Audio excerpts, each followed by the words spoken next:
This evening has been planned and organized by CFHS Student Council. The homecoming float was designed and built by the sophomore class of 2025.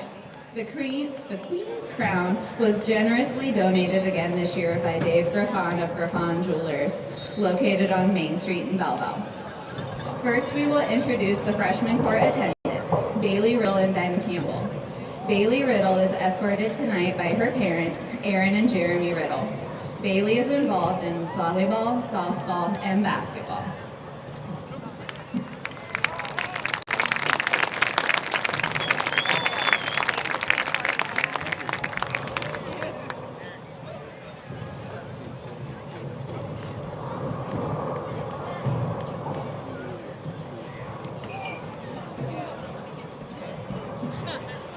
Ben Campbell is escorted tonight by his parents, Kayla Goodman, Luke Goodman, and Bruce Campbell. Ben is involved in basketball, football, track, and baseball.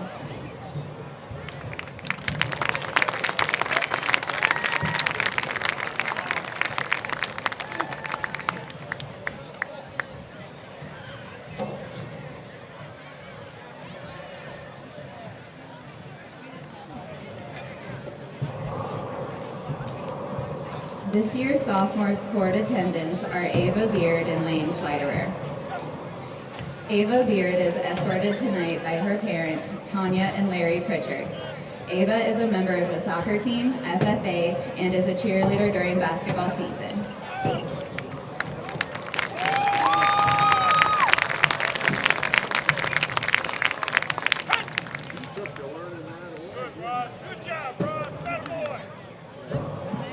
Lane Fleiterer is escorted by his parents, Brent and Chandel Fleiterer. Lane is involved in football and FFA and works for P&M Agra.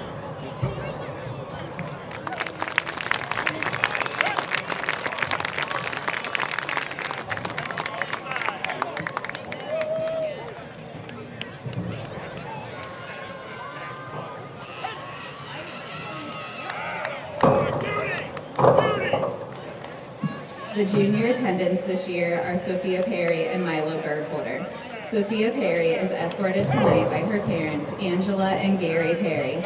She is involved in soccer, track, and junior board.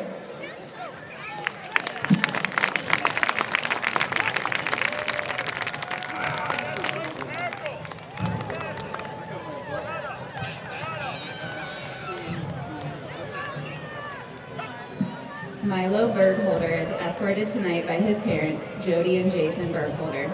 He is involved in the football and basketball teams.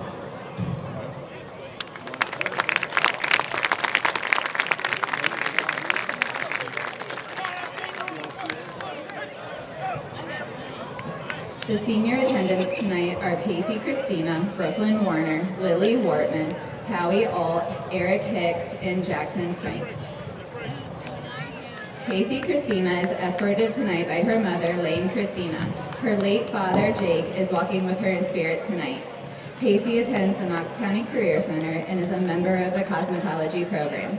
She has participated in volleyball, basketball, softball, and student council while in high school. Pacey would like to go into the medical field after graduation. Her favorite high school memory is going to district finals for both softball and basketball.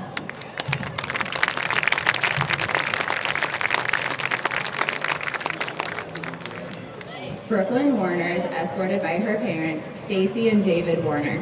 She is taking college classes through the Ohio State University and wants to become a doctor after graduation. She is in the National Honor Society Spanish Club and has played on the volleyball team throughout high school. Brooklyn's favorite high school memory is recycling on Wednesdays for Science Club and that they got to run around the whole school.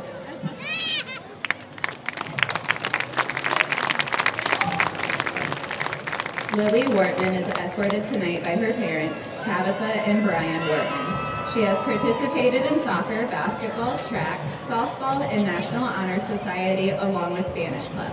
Lily would like to attend college to pursue a career in education after graduation. Lily's favorite high school memory is beating Bexley in soccer.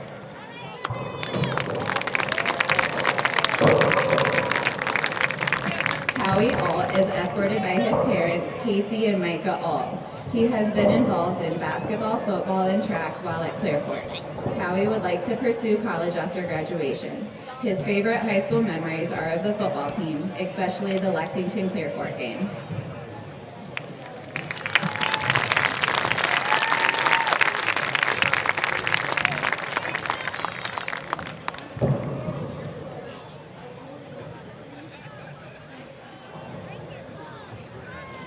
Eric Hicks is escorted tonight by his parents, Rebecca and Eric Hicks. Eric has been involved in the wrestling and football teams. He wants to go into the welding field upon graduation. His favorite high school memory is going to districts last year for wrestling.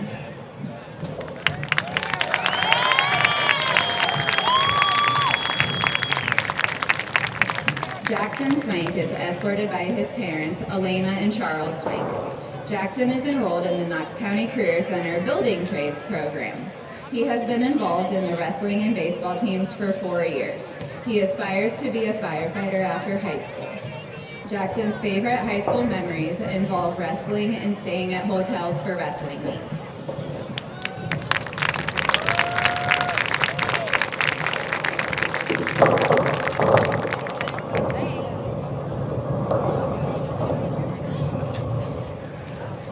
The futures this year are Jana Porter and Colin Weirich. Jana and Colin are both in 3rd grade at Bellville Elementary.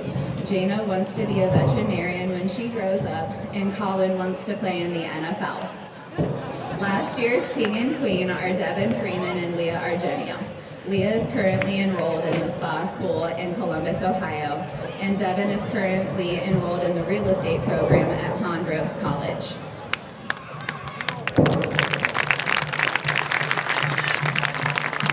Student Council would like to extend a warm thank you to Griffon Jewelers in Bellville, Forget-Me-Not Flower Shop in Lexington, the high school teaching staff, office staff, and custodial staff, the sophomore class of 2025, and the high school yearbook team, the Richland County Sheriff's Department, and DJ Simmers for all of their help making Homecoming 2022 a successful event. And now for the announcement of the 2022 Clearfork High School Homecoming King and Queen. The Homecoming King tonight is Howie Alt.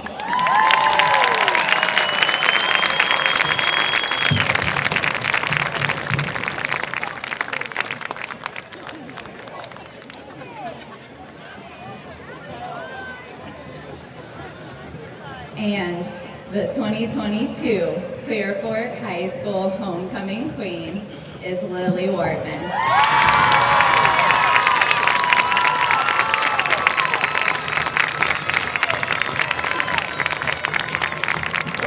Let's give one more loud round of applause for our 2022 Homecoming King and Queen, Howie and Lily.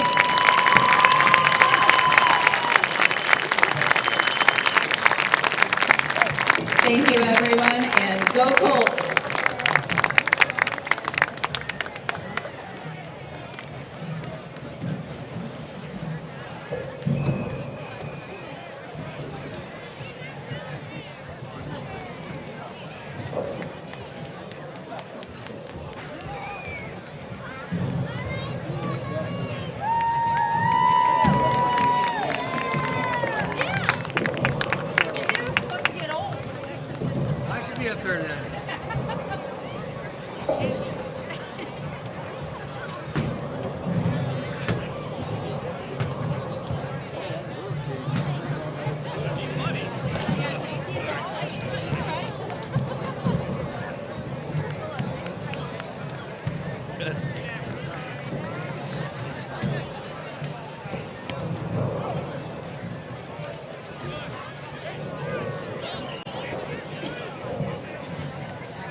Clear Fork is a perfect 2-0 in their only MOAC meetings to date against Marion Pleasant.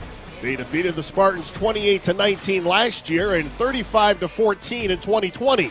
In non-conference play, the Colts beat the Spartans 29-27 back in 2005. They look to make it 4 in a row against Marion Pleasant. It's the Spartans and the Colts coming up next.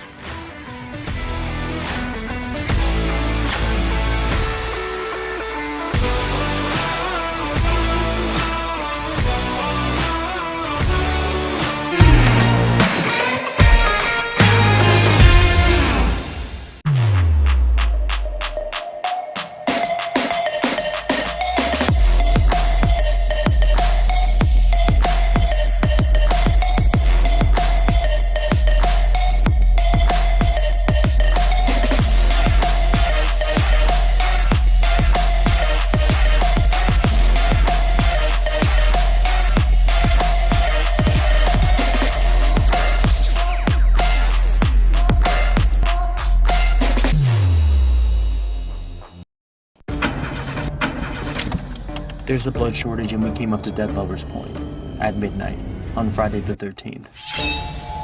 Lame. Guess I'm gonna waste all this blood by dying in a predictable horror movie way. 50% of Americans like watching blood get spilled in horror movies, but only 3% donate it. When was the last time you donated blood?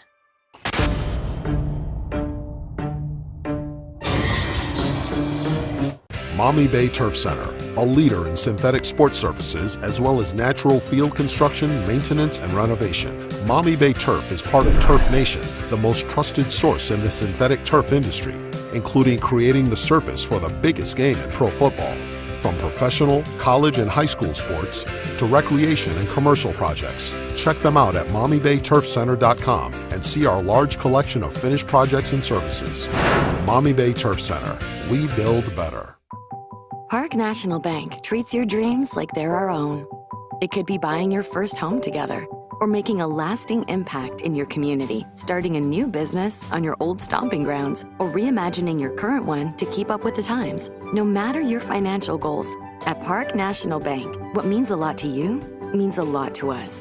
I know that I'm not Park's biggest customer, but I'm treated just like I'm Park's biggest customer. I had to pack up all my things. I had to leave my home. And I never knew where I was going next. But then you came along. There's a child in foster care waiting for a volunteer like you.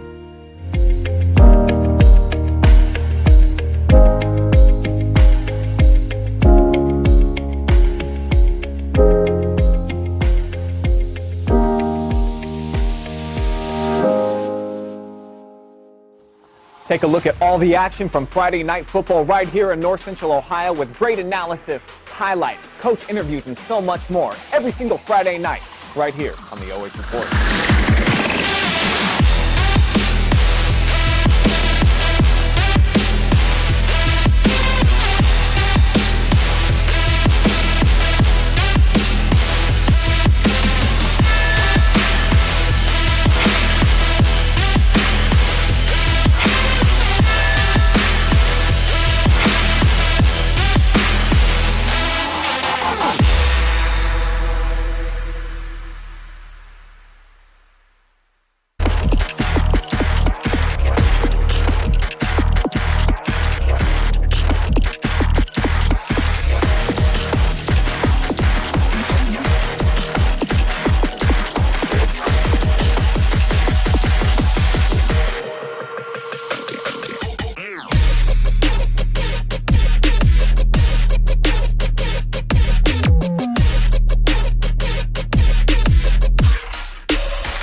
Hello, everybody, and welcome to week number 7 of the 2022 high school football season from Clear Fork as the Colts take on the Spartans of Marion Pleasant. I am Brian Harter along with Bruce Weirich. Welcome to the Mansfield Roofing and Home Improvement pregame show. And tonight, Coach, this is one of those games that if you're a head coach or you're a fan of a team like Clear Fork, you have to be careful to not take a team like Marion Pleasant that comes in with only one win. You can't take them lightly. Yeah, and you're down here in the valley. You got a full house. You're watching a game. It's homecoming game. All the boys on the football team are thinking of other things besides the game. If there's ever been a recipe for an upset, this could be it tonight. Well, congratulations to Pauly Alt, who was the homecoming king. So congratulations to him. And hopefully now he puts his football game face on and gets out there and takes care of business tonight for the football team. The Pleasant Spartans, under the direction of head coach Kevin Klein in his second season. Last week at home, they lost to River Valley 64-7. Owen Lowry, the sophomore quarterback, was 18 of 27 for 143 yards. Alex Hall scored the only touchdown for Pleasant, a 10-yard run in the second quarter. Now, Coach, the Spartans allowed the Vikings to score on every offensive possession as they lost their fourth in a row. So they cannot afford to do that again here tonight against a team that's just as good, if not better, than River Valley. Yeah, right now, when you take a look at Marion Pleasant, they're playing a lot of freshmen and sophomores. You look at their lineup, and they're a young team. The coach is putting in as many kids as he can, trying to get that game field experience so he can build for the future. Right now, when you look at the keys to victory, the Pleasant, they have to have a perfect kicking game, no mistakes in the kicking game. And defense, somehow their defense has got to slow down this offense. And you do not want what happened last week. Every time Clear Fork gets the ball, they score. You got to slow them down somehow, stop them in their tracks, force them to punt a couple times. And the other important thing is the Spartans have to build a little confidence in their offense. Their offense must control the game. They need to get – they don't want to have any 1-2-3s and out, 1-2-3 and outs. That's so – degrading. It really hurts your team. It puts you in a bad light. So I want to see them get a couple first downs, move the football up and down the field, and see if they can't get a little motivation tonight. Now the other side, the Clear Fork Colts, under the direction of head coach Dave Carroll in his 14th season, 85 wins. They defeated Ontario last week 48-28. Victor Skoog rushed for 110 yards on 14 carries and scored a touchdown. Tristan Robeson had 95 yards and 2 touchdowns, and he also returned a kickoff 85 yards. They had 2 kickoff returns for touchdowns. That's something that made Dave Carroll very happy when I talked to him earlier today. Yeah, when you can score on specialty teams, you light up it lights up the fans. Everybody's excited about it. Your team gets excited about it. And some of the things that Clear Fork's got to take care of tonight, though. We were here, last year? And they lost the game, Marion Harding, and it was all because of the kicking game. They had a punt go bad for them, and next thing you know, Marion's got the ball in the right position, and that caused a problem for them. So, again, this is homecoming night. As a coach, you try and get your kids focused, think in one direction, and get them ready for the ball game. But they can't have any mistakes from the kicking game.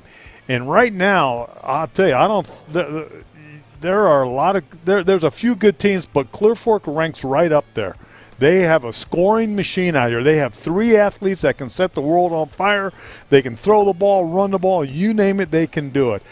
And the biggest mistake good teams make on a game like this is you overlook Pleasant. You look at the scores. They've only won 1 game. They gave up 63 points last week, and you seem to sit back a little bit. You take a relax, and you don't build up to your ability. You work down to Pleasant's ability. So they've really got to step up tonight. They got to come out early. They got to make things happen fast, and they're at home tonight.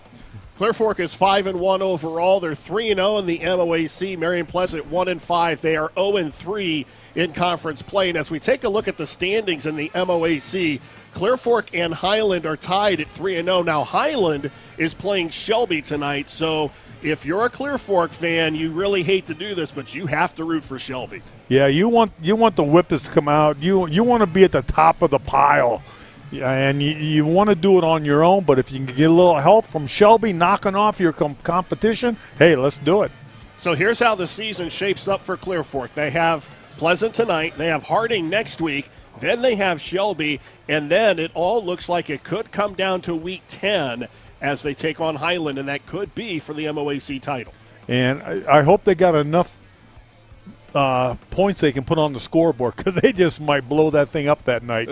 Both these teams can score anytime they want, and there should be a lot of points scored that night. Well, that's what they did when they played River Valley. It looked like either defense showed up at all, and Clear Fork was fortunate to win that game, so they have the upper hand right now in the conference standings. But I'll tell you what, if things go the way that they should go, Week 10 could be a very exciting time down here in the Valley, and we know how important high school football is down here at Clear Fork. Oh, it's big time. You know, I came here 5 years when I was the head coach at Ontario. Never won down here. Took them to overtime a couple times, but this is a tough venue to play football at. If you're an opponent, come down here. I mean, we got here at 4:30, and there were blankets and chairs. The hills were set up. It's a tradition to get everything set up hours beforehand. And 5 o'clock, people were standing at the gate trying to get in this place.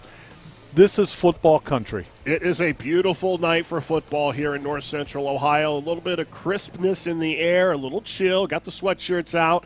This is what I call football weather. Oh, this is it, definitely. The only thing that I miss is the dirt. When you look out here, Clear Fork has a beautiful artificial turf. I never coached on it, never played on it, and I like the dirt. I like the look of the uniform when it gets muddy. But, hey, this is Clear Fork, and we're going to have some football tonight. Colts are going to be in their white pants tonight with the black jerseys and the green numbers and letters, and they had the opening coin toss. Marion Pleasant won the toss and deferred, and I heard you over there kind of grumbling a little bit. Yeah, you know, when you're a team that's struggling, as Marion is right now, the last thing you want to do is give the ball to a team that can score 3 or 4 ways. And so if it was my decision and I'm not down there, it's a lot easier to coach from up here, but I probably would have taken the ball so that right now it's 0-0. We put points on the board. We're winning the game. Now, this is a very young Marion Pleasant football team. Kevin Klein, as we said, in his second season, and he told me there's a lot of youth on this roster. They're also very banged up. They had 2 of the top defenders in the conference, and they're not even playing tonight. So they're coming in very shorthanded. Now, this is a program. Now, if you remember, they were the toast of the MOAC. In fact, they won a state title back in the early 2000s. Marion Pleasant was a dominant football program for a long time. So he feels that pressure as the head coach coming in his second season, trying to get them back to where they used to be, the top dog in the MOAC. One of the toughest things for a coach to do is live under the shadow of somebody else. You go to Ontario, you got to live underneath Roger Copeland. Coach Carroll's doing it here. When he leaves, who's going to take over a program that's been dominant? So Marion Pleasant, you know, they've dominated for years. They're down a little bit. They got a new coach. They got a young team out there. He'll pick it up. He'll do the job. They won 18 straight MOAC titles. Unheard and won a of. state title in that mix there as well. Unheard of. It doesn't happen like that anymore. Howie Alt and Tristan Robeson back to receive the kickoff for Clear Fork, and we are set to go here in the Valley as we kick off week number 7 here on OH Report. It's going to go back, and Robeson's going to scoop it up at the 19. And Robeson up to about the 27-yard line before he is swarmed under. Let's take a look at the offensive starters for the Clear Fork Colts. They are led by their quarterback, Victor Skoog, 423 rushing yards. That's 5th in the MOAC. 679 passing yards, and he has counted for 12 touchdowns. Howie Alt, the outstanding back in the backfield, 442 rushing yards. That's 4th in the conference. Averages over 7 yards a carry out of the backfield. That's a first down almost every time he touches the ball. Now they put him in the slot. Now they send Alt in motion. They fake it to him, and Skoog to the air on first down, and it's going to be dropped by Burkholder at the 35-yard line. They were going to try to go for pay dirt early, as everyone was expecting them to run the football. Wow, great call. That's what a veteran staff can do, and he was open, wide open, got behind, just couldn't hang on to the football. But what that does, that sets the tone for the game. Now, those defensive backs from Marion, they got to play a little bit deeper. The under routes come open, and it's going to open up some of the running lanes. We'll take a look at the defensive starters after this next play. It'll be 2nd down and 10, just underway here at Clear Fork as the Colts look to get win number 6. That's Alt, his first carry of the night. He's upended at the 35-yard line. In on the stop is Alex Hall. Let's take a look at the defensive starters for the Marion Pleasant Spartans. They are led defensively by Landon O'Donnell. He has 3 sacks out of his defensive line spot. Also with Nathan Wansick, 47 tackles, 4 of those for losses. Nice run by Clear Fork.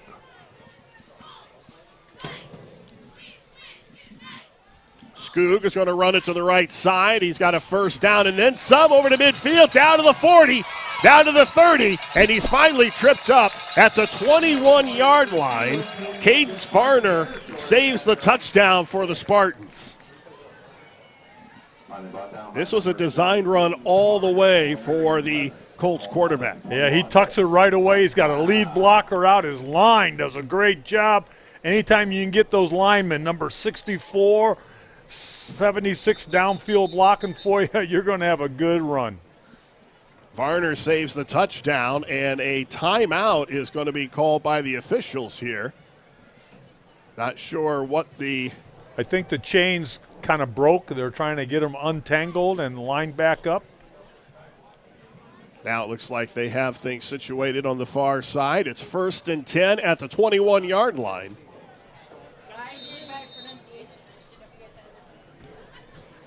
Skoog all alone in the backfield.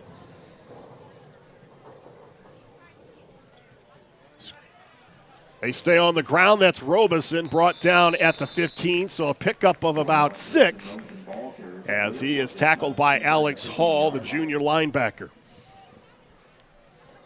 Right now, Clear Fork, they're running their base offense.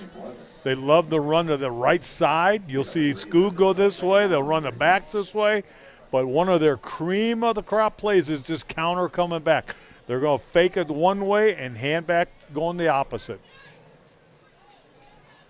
Well, they got Caden Riddle over on that right side, and they love to run behind him. They kick it out to Robeson, who's brought down before he gets the first down. And that's a nice tackle made by Landon O'Donnell. So it'll be 3rd down and short. Nice little pass play, setting things up for you. They call that a flanker screen. He's got a blocker in front. Nice defense by Marion. Boy, despite what happened at River Valley last week, they love the attitude of these young players, does Kevin Klein. Getting a lot of valuable varsity experience. Skoog is going to keep it inside the 5 into the end zone for a touchdown. So a 12-yard touchdown run by Victor Skoog, and the Colts make it look easy on their first drive. Nice blocking up front. Being an offensive line coach, I love to watch the offensive line. And anytime your ball carrier can get through the line of scrimmage into the linebackers and nobody puts a hand on him, you got to pat that offensive line on the hat. 9:39 to go in the first quarter. Van Osdale on to attempt the extra point. Kick is up and good. Colts up by 7. We'll be back right after this. I had to pack up all my things. I had to leave my home. And I never knew where I was going next. But then you came along. There's a child in foster care waiting for a volunteer like you.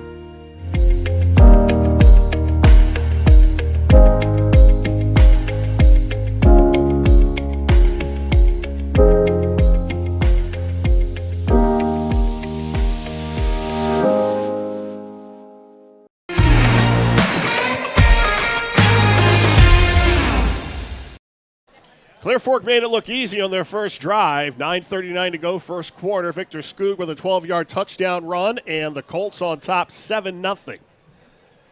It was really easy for them, and that's what they do. Clear Fork, we've seen them. This is our third ball game watching them, Brian, and they haven't done anything different. They can just move the ball at will on almost anybody they want. Now that debacle against River Valley last week was at home for Pleasant. They gave up 64 points, and then they have to come down here almost like from the frying pan into the fire. And anytime you come down here, I don't care what the records are, this is a tough place to play football. Offensive starters for the Spartans. They are led by their sophomore quarterback, Owen Lowry, 819 passing yards, 3 touchdowns. His leading receiver is Cadence Varner, 23 receptions. That's good for 4th in the MOAC. Owen Lowry's a sophomore, and it takes time for a sophomore to get into the swing of things. We've got some good young quarterbacks in the area coming around. This could be one of them. He will operate out of the shotgun on first down. Look to throw it. Swings it out far side. That's Varner. Breaks a tackle and gets up to about the 34-yard line. The defensive starters for the Colts, a little bit banged up, but they're healthy tonight. Up front, it's Burkholder, Weirich, and Ty Sellers. Sellers with 4 sacks. Luke Schlosser leads the linebackers with 43 tackles. And Logan Anderson in the defensive backfield has 2 picks on the season. One of the things I've really liked about this Clear Fork team is as the season's gone on, Brian, this defense has gotten better and better and better.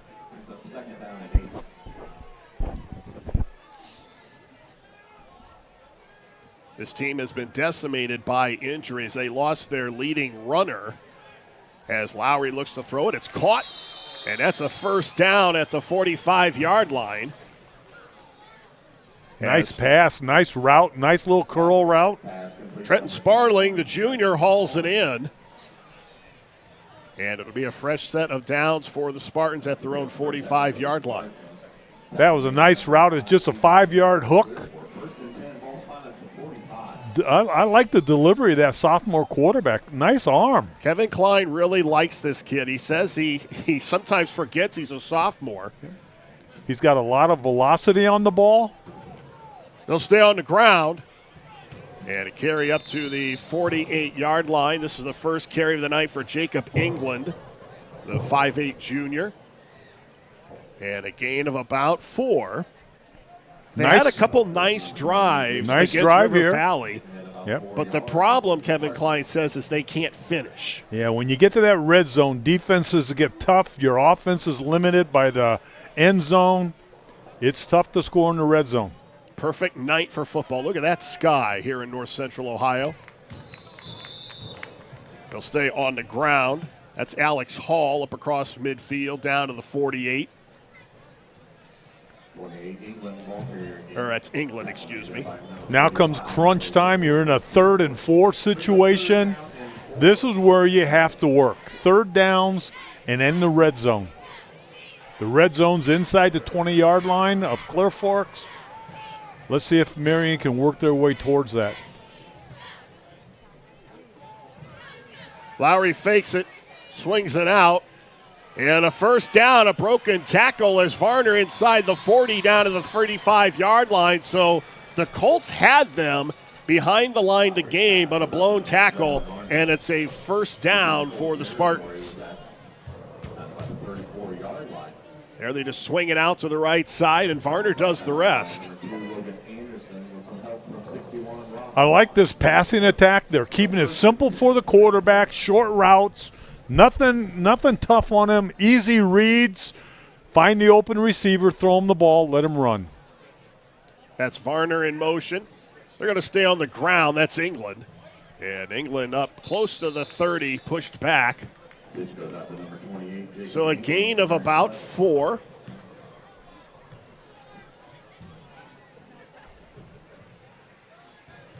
I like the mix-up. Marion's throwing the ball a little bit, running the ball. They're not putting all their marbles into one basket, mixing it up, putting a little pressure on that Colt defense. Now it's trips to the left side. Varner goes wide left, but they'll stay on the ground. That's England, and he's stuffed at the 30. Nice defensive stop by the Colts. The Colts look big up front. They've got 4 down men, and they look huge out there. Stop there with no gain, number 64, Ty Sellers. To bring the 3rd down and 6. 3rd and 6, ball resting at the Colt 30. Varner now in the slot on the near side. There's movement on the line, and the Spartans are going to get a gift here. And that will drive a head coach crazy. It goes from 3rd and 6 to 3rd and 1. And I know Coach Carroll is not happy about that. Well, he told me about keeping this team focused and looking at the opponent you're playing this week. Everybody else is thinking about Shelby and Highland. But he said they really started Saturday, and this was going to be a tough week of practice for them. He said his guys, though, responded. Power I formation as Lowry goes up under center. And to give it to the first back through, and he's got a first down and then some down to the 21-yard line. Wow, give it to the big guy. Brandon Mulvane, 5'11", 181 pounds, and he was the immovable force, and he gets the first down. This is a nice drive. That was a nice play, nice movement up front. Right now, Clear Fork's a little in shock.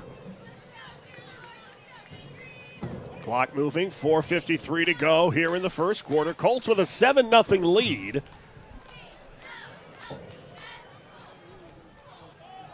Put the ball in the end zone, their first drive of the game, and the Spartans are trying to answer, but a nice job as the Colts have a meeting in the backfield, and they wrap up the ball carrier in the process. As the Marion Pleasant head coach told you, Brian, they have a tough time scoring in that red zone, and right now, Clear Fork's rising to the occasion, forcing them back, and this is the red zone. And after a while, that becomes mental, doesn't it? It does. It does. It's tough to score. Somehow you got to break the cycle. Loss of 2, 2nd down and 12. He'll stay on the ground. That's England, and again, nowhere to go. A little shovel pass up the middle. He gets back to the 20. Lowry's pass goes number 28, Jacob Eaton. Gets back to the original line. So 3rd down and 10. 62, Caden Riddle. And here you are in that red zone, and the coach talked about it. We have a hard time scoring down here, and one of the reasons is you don't have that long field to work with. The defense can line up tighter to the line of scrimmage, and it is tough. The NFL, you see it all the time. Lowry rolls to his left on 3rd down. And he's got nowhere to go, and he just dumps it off. So it's going to be 4th down and decision time here for Kevin Klein. You're 1-5 on the road, 4th and 10 at the 20. You keep your offense on the field. Yeah, you throw a Hail Mary into the corner. It's a tough call. You look at what happened. You got a sophomore quarterback in there. He's right-handed. You roll to the right. It puts a lot of pressure on that quarterback to get it out. Looks like they're going to try a field goal. Riley Schaefer attempting his first field goal try of the season. And this will be from 36 yards. I like the call. Work with the young kids. You want to get some points on the board. Kick is up, and it is no good. It was Chase Van Oosten who attempted the field goal, a freshman. And it is short, so the Colts will get the ball back after the missed field goal try. I liked what was happening out there. I like that Marion comes out, and they actually moved the ball down the field. They hit a brick wall when they hit the 20-yard line. They've got to figure out some way to get inside that red zone. Colts get it back with 3:18 to go, first quarter. And Skoog again alone in the backfield. Tough grab. This one's caught And up to the 40-yard line, a first down by Jay Jackson. Jackson, the sophomore. And he gives the offense a lot more running room as they get up across the 40 to the 42. Yeah, that's a flanker screen. All the linemen hold their blocks for a second, release them, walk upfield. The flanker comes across. Simple little dump pass, good run after the catch. Little surprised at how much Clear Fork is throwing the football? Not really. Not really. Look right side, and it's going to be incomplete, and we're going to have pass interference over the middle as Trent Quadill was the defensive back, and he got there a few seconds before the football did. Yeah, in high school football, it's a 10-yard penalty, automatic first down for interference. I had an old coach. He was the head coach at Ashland University, Gary Keller. He says, hey, if you're going to get beat, this is not the NFL. The ball doesn't go to the spot where you interfered. You bring him down. And there, Marion Pleasant, if he would have caught it, it would have probably been a touchdown. So what do? You knock him down. Milo Burkholder was the intended receiver. You might as well have a 10-yard gain, automatic first down, then a touchdown. Yeah, it was an awkward way that Burkholder fell, but he bounces right back up. So it's 1st and 10 at the Spartan 43-yard line. Skoog again looks to go to the air. Right side has a receiver. It's going to be caught by Jackson. 1st and goal as Jackson lays out and hauls it in.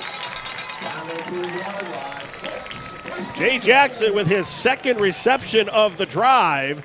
And this one puts the Colts in the red zone, 1st and goal. Nice pass. What a catch.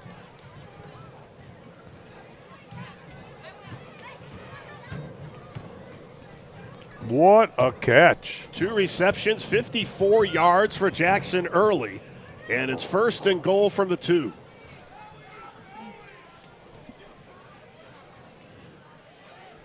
Powie Alt checking into the lineup. He'll line up in the backfield. I'm going to go out on a limb. Number 1's going to get the ball. Yeah. Up. Nope, they give it to the first back through, and he is not going to get into the end zone, so it'll be 2nd and goal. That was Luke Schlosser. Hey, your fan club's calling. Yep, I see that.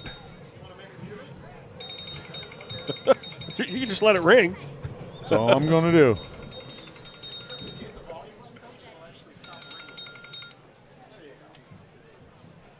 Second and goal from the 1. It was somebody calling to wish you happy birthday. There we go. Happy there birthday, we Coach. go. Now your man That's gets Alt, it. and Now Alt he gets gets into it. the end zone for a touchdown. So the second rushing touchdown of the night. And Alt, 2 drives, 2 touchdowns for Clear Fork. One of the things that Clear Fork is doing tonight, we haven't seen a passing attack like this from them all season. We saw a couple games of them, but you might as well go for it, set it up so that whoever you play next week, and I'll guarantee you they're here scouting, they're going to be looking at these films, they say, wow, Clear Fork can throw the ball, they can get it up in the air, they're going deep. We got to work on that in practice. And Austell makes it 14-0. We'll be back to the Valley after this.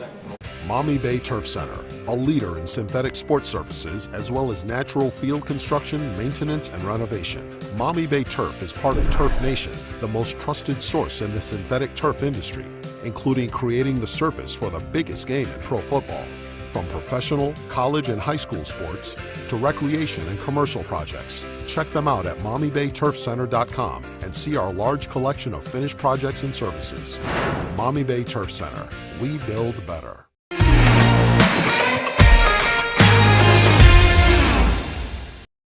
Well, the MOAC's best rushing offense, the Clear Fork Colts, with 2 more rushing touchdowns. Alt and Victor Skoog with the first one of the ball game, and that's a lot of color there in the end zone. Yeah, the fans are ready tonight. Here's a look at that touchdown run by Alt. Look at the offensive line. And this was just power football. Boom. Alt with a nice hole in that right side. And the Colts are 2 for 2.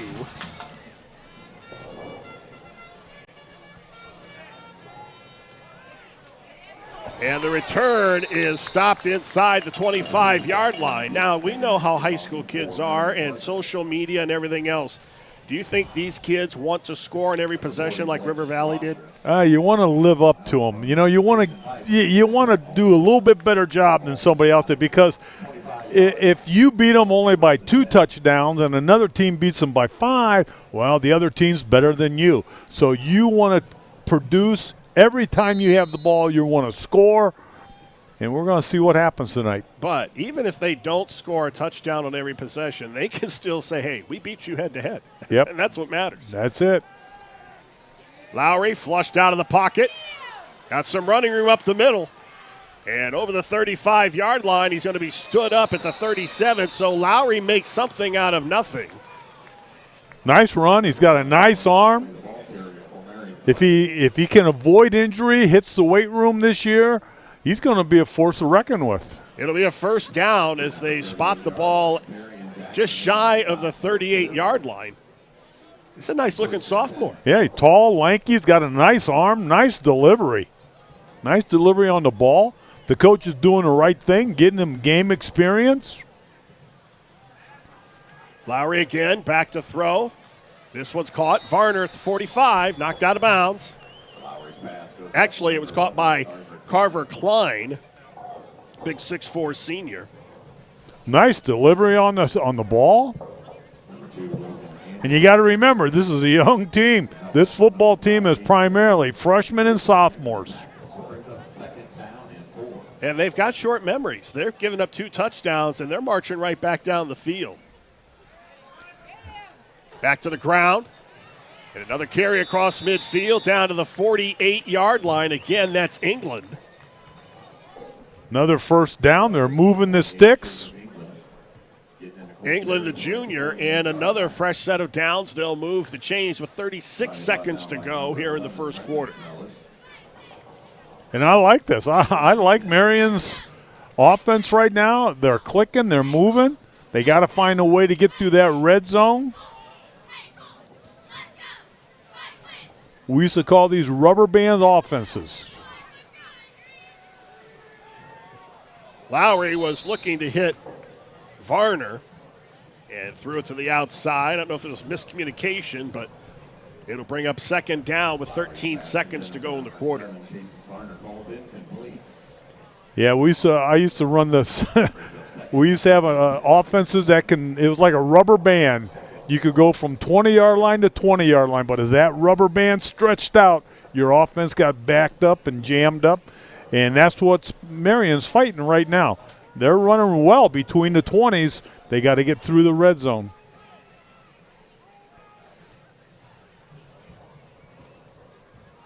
Lowry faked it to England. He takes off up the middle, still on his feet, and he falls forward to the 42-yard line. So shows a lot of strength on that run, sheds a couple tackles, and that is going to do it for the first quarter. Clear Fork with a 14-0 lead as we head to the second. You're watching high school football live and free exclusively on the OH Report. Park National Bank treats your dreams like they're our own. It could be buying your first home together, or making a lasting impact in your community, starting a new business on your old stomping grounds, or reimagining your current one to keep up with the times. No matter your financial goals, at Park National Bank, what means a lot to you means a lot to us. I know that I'm not Park's biggest customer, but I'm treated just like I'm Park's biggest customer.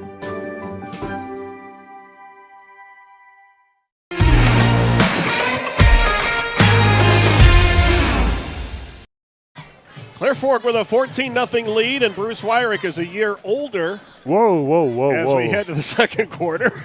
I quit counting every year. I count every 10 years now. So what 10th of a year are you on? We're not even going to go in that direction tonight.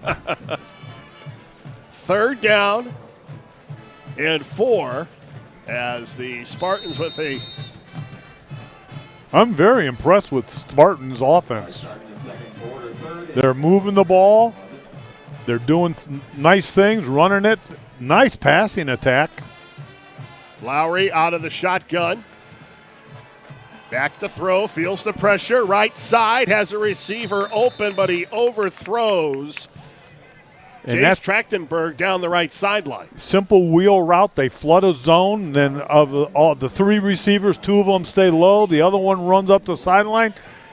That pass right there, even though he overthrew it, before the season's over, he'll complete that, and that's going to be a tough play to stop next year for him. Now, this call is easier to make. 4th and 4. You're out of field goal range. A punt really doesn't do you any good.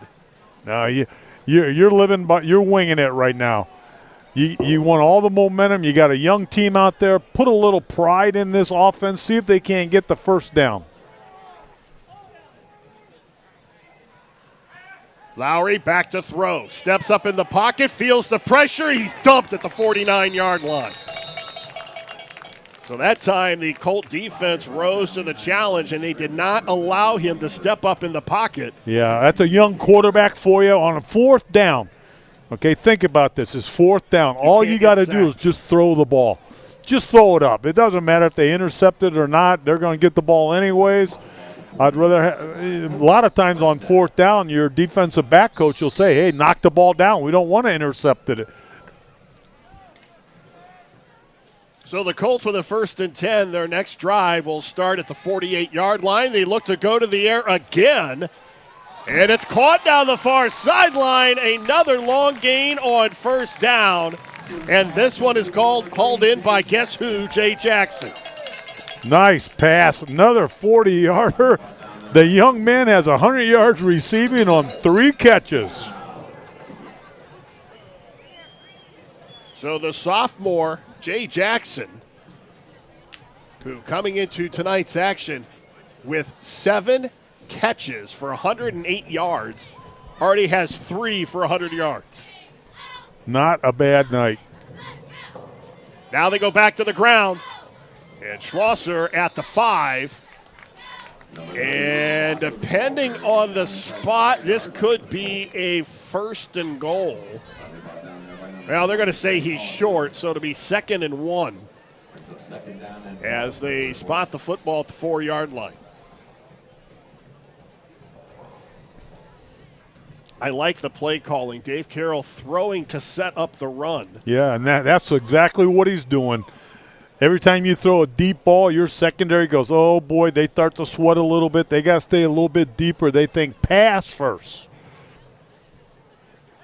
Stay on the ground. That's Alt. Shifts back, gets into the end zone again for a touchdown, his 2nd touchdown of the night. This one from 4 yards out.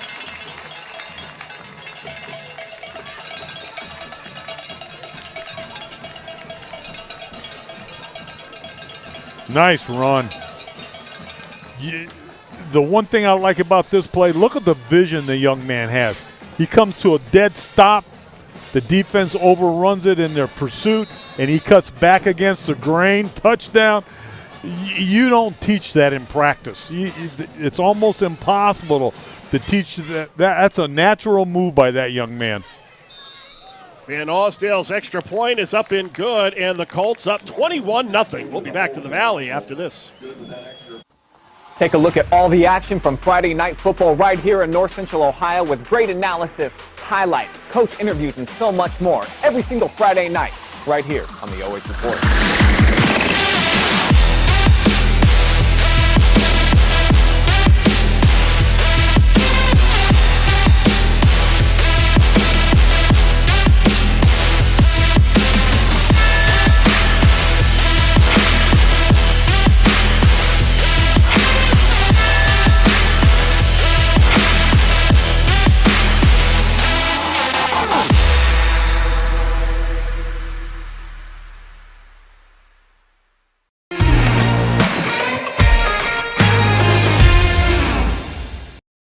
Pally Alt with his 2nd touchdown of the night. The Colts on top 21-0. In other MOAC action tonight, Highland is taking care of Shelby 17-6.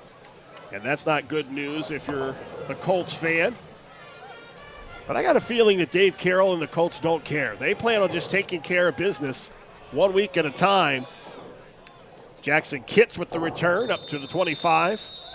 Yeah, you don't want to look beyond anybody. And anymore, you cannot look beyond the game that you have that Friday night. You have to play to your opponents because teams are so good. They're so good.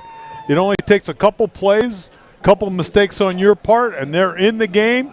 You don't want that to happen. You got to stay focused. Keep your team focused, going in one direction, one game at a time. Well, he talked about the balance that the MOAC has, and you look at really what most people consider to be the top 4 teams: Clear Fork, Highland, River Valley, and Shelby. And you can even throw Galleon in there at 2-1 because they have beaten Shelby already. Yeah, it's on. Anybody can win on any night.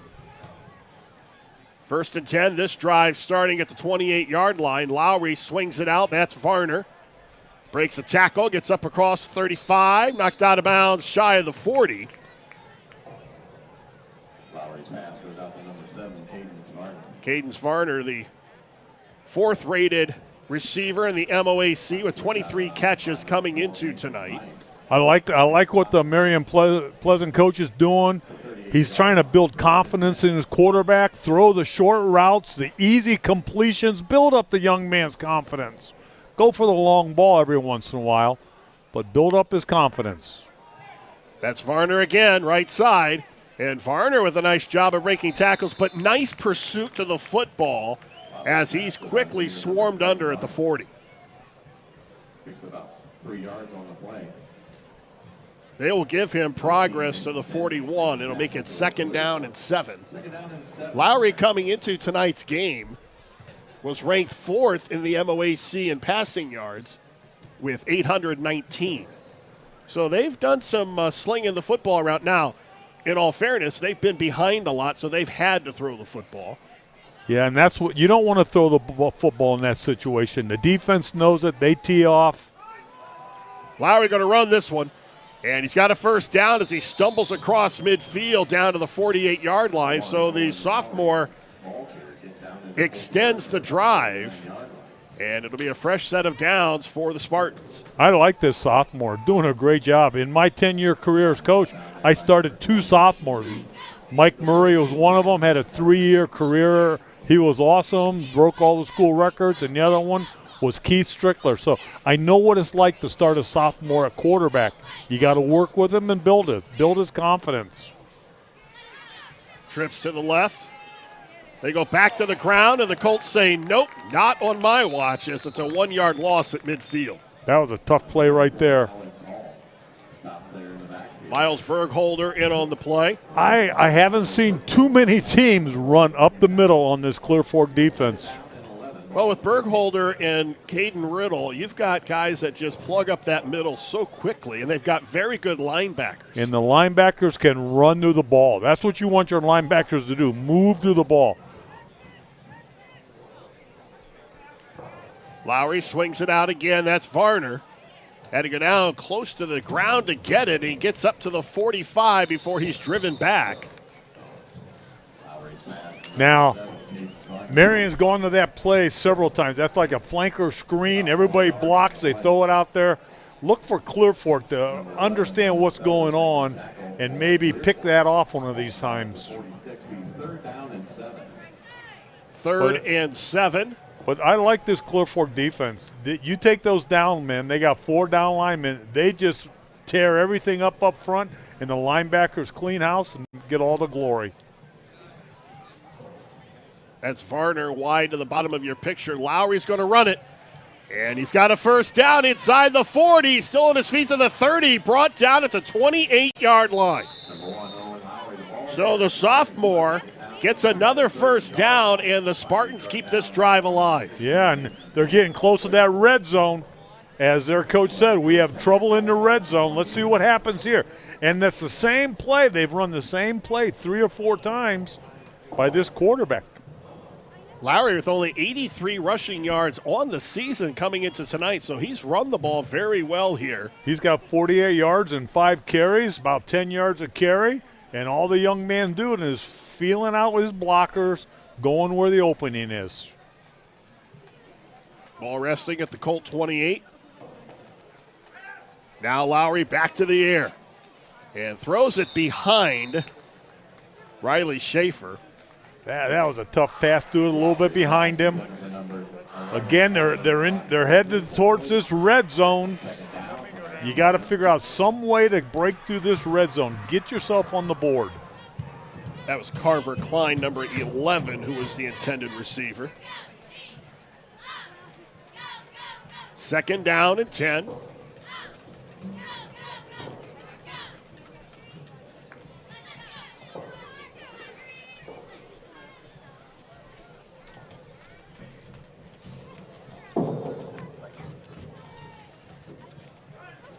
They go back to the ground, and that's Alex Hall. I like the call. Takes the pressure off your quarterback, put it on somebody else's back. Nice little 7-yard run. So it's 3rd and 4. And you're heading for that red zone. You got to get inside that 20-yard line. This is a very critical 1st down for these guys. Yeah, they've looked pretty good in between the 20s. Yeah, that's that rubber band offense. They can stretch and stretch, but you just can't snap it through. Big 3rd down play for the Spartans. And Lowry's going to run it left side as a 1st down, and then some. He's going to get into the end zone for a touchdown. 19-yard run. 22-yard touchdown run by the sophomore quarterback. And the Spartans are on the board.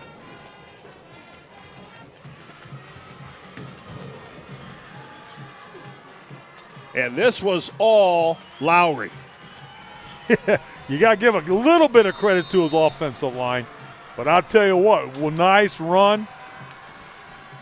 If I'm the head coach over there, I'm sitting there, I'm just smiling, saying, wow.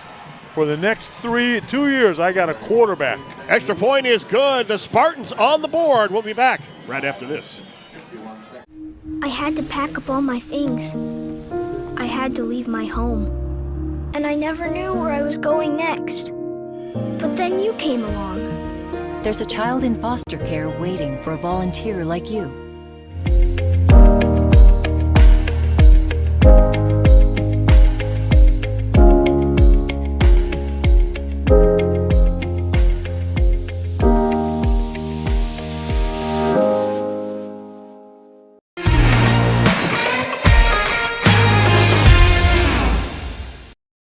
Owen Lowry with his 2nd rushing touchdown of the season, and the Spartans are on the board 21-7 with 5:51 to go. And here's a nice look at this touchdown run by the sophomore. Nice run, nice cutback. Look at him following his blockers. Number 71 leading the way down there. They broke through the red zone tonight. Well, that not only feels good for the sophomore, but it feels good for the rest of his teammates as they finally get that monkey off their back. Yeah. And break through in the red zone. Short kick angle to the far side is going to go out of bounds. Now we just got to see what this defense, the Marion defense, got to pick it up now. See if they can hold this offense, because I'll tell you, this Clear Fork offense is tough. Well, and I don't blame Marion Pleasant for kicking away and not wanting a return. Tristan Robeson returned a kickoff 85 yards last week in the win over Ontario. Aiden Perry also had an 85-yard kickoff return, so a couple of 85-yarders. Yeah, they have speed in the backfield, and the key about that is, I know Coach Carroll, they practice kickoff returns. They practice all their specialty teams, and they're no slouches when it comes to your specialties. Now, this is why Coach Carroll has had the success that he has had. One of the first things I mentioned to him was you had to be excited about the special teams play with the 2 returns. He goes, yeah, but we had a kick blocked. Yeah. I mean, that's what he was thinking about and wanting to improve on that as the season goes on. They set up a short pass to the near side. That's caught by Logan Anderson. Ball's loose, and the Spartans have it. Down the far side, that's Varner. And Varner to the 10, to the 5. And did he get into the end zone? They have not signaled yet. It looked like he got into the end zone. They're going to say it's down at the 1 yard line. What a turn of events. You got to take care of that ball, and boy, he got popped and it just rolled. But look at this young man go. He goes almost 49 yards on the return. It sets up a 1st and goal as he was knocked out of bounds right at the pylon. Boy, it was close. That could have been called either way. And this is this is one of those games when it's homecoming, your homecoming, and things start to go bad for you, they can tumble really fast. 5 minutes, 35 seconds to go. 1st and goal for the Spartans. That power backfield. And do they give it to the big guy again? No, Lowry's going to keep it himself, and he gets into the end zone for a touchdown. There it Lowry, is. the sophomore. And don't look now, the Spartans about to pull to within 7. 2 yards.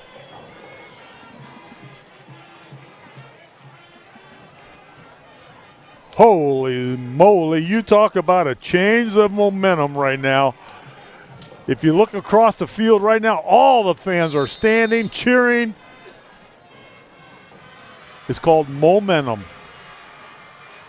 Extra point is up and good. It's now a 7-point game in the Valley. We'll be back right after this. Maumee Bay Turf Center, a leader in synthetic sports services as well as natural field construction, maintenance, and renovation. Maumee Bay Turf is part of Turf Nation, the most trusted source in the synthetic turf industry, including creating the surface for the biggest game in pro football. From professional, college, and high school sports to recreation and commercial projects, check them out at MaumeeBayTurfCenter.com and see our large collection of finished projects and services. Maumee Bay Turf Center, we build better.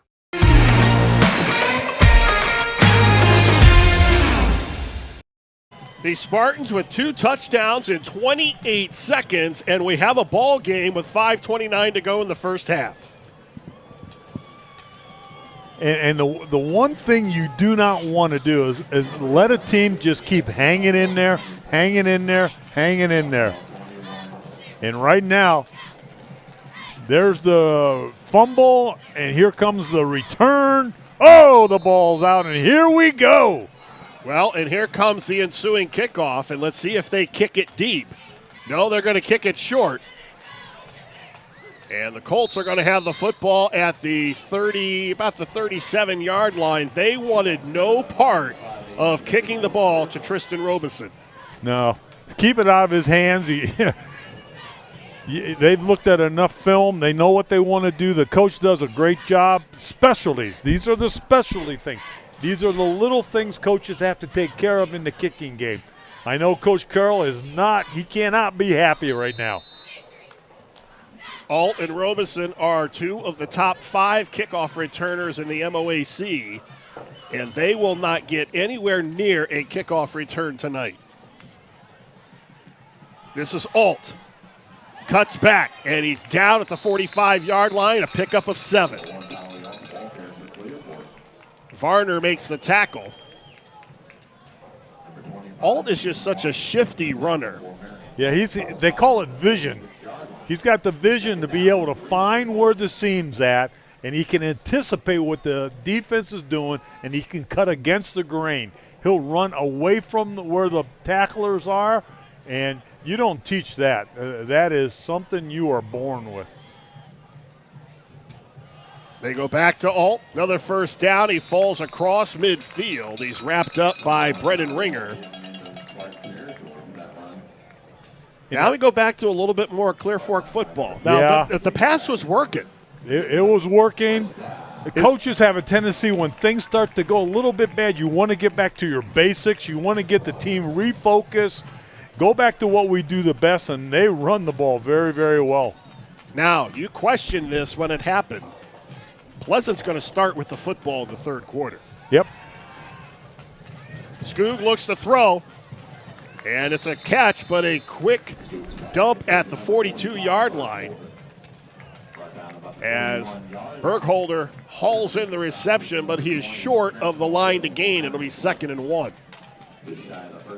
Skoog has looked sharp throwing the football tonight. He has, except for his first pass of the night. He's completed everything. 112 yards on 5 completions. Not bad.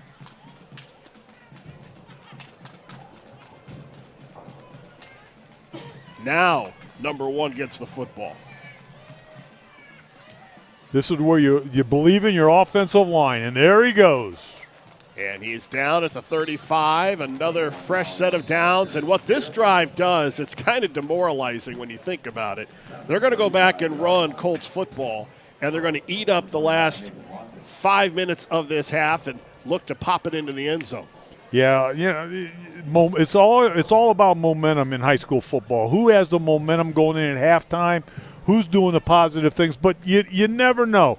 One fumble, one interception, one sack, that it can turn the game immediately. 1st and 10 at the 35. Skoog's going to keep it, and he is upended at the 28-yard line.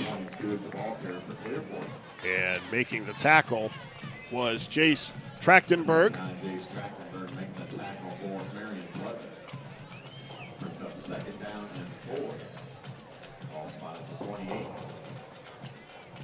Second down and 4 from the Spartan 28-yard line. They've got a good one here in the Valley, 21-14. And we didn't expect this. And I'll tell you what, here on the Colts side of the stadium, you can hear a pin drop. That's Alt. Breaks a couple tackles, spins at the 25. He's down to about the 16-yard line.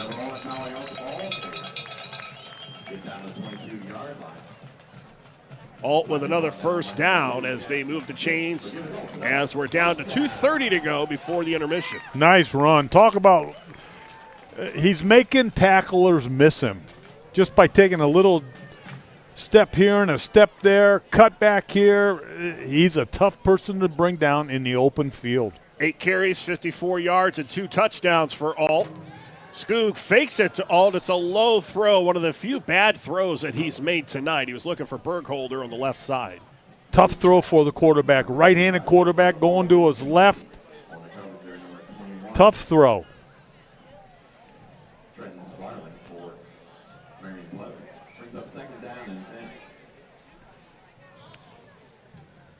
So a second down play.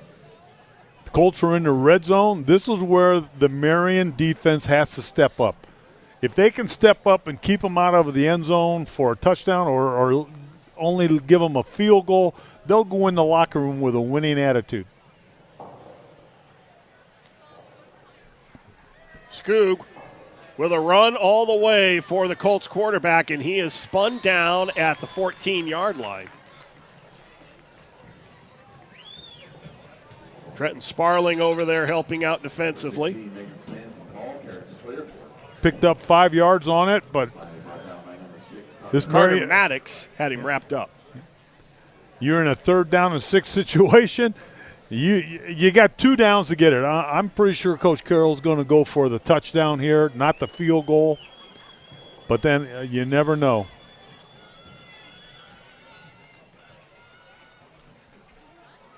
That's Alt inside the 10, and he's down to about the 8.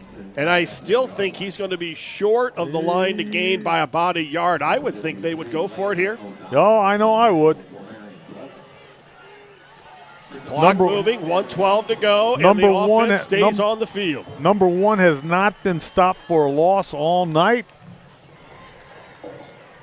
And the way he can move from right to left, look for him to get the ball. 17 seconds on the play clock. We're under a minute to go in the half. 4th and goal. They pitch it to Alt, right side, cuts back, falls forward. He's got it, 1st and goal. It wasn't pretty, but he got enough. Boy, this is going to look like this might be a measurement. Now, Pleasant thinks they stopped him, but it looked like he had enough progress down to the 8-yard line, and it's all going to come down to a measurement. They're going to bring the chains out. In fact, you got to bring the chains out. Yep, there it is. From that angle, it looked like he had more than enough. Boy, you got to take your hat off to that Marion Pleasant defense. They did a great job. It looks like the ball in the is backfield at the 7. Boy, it's going to be close. Now let's see as they bring the chains out. And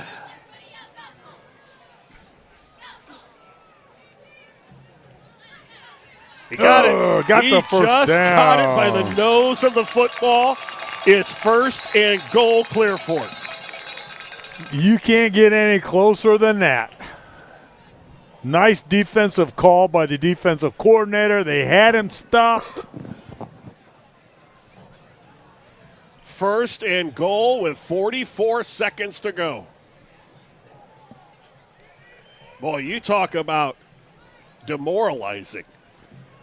That was tough, but I got to take my hats off to the Spartans. And they remeasured it again. They still made it. I don't know why the official, there might have been a kink in the chain. They had to get it out of there. 1st and goal from the 7. Skoog alone in the backfield.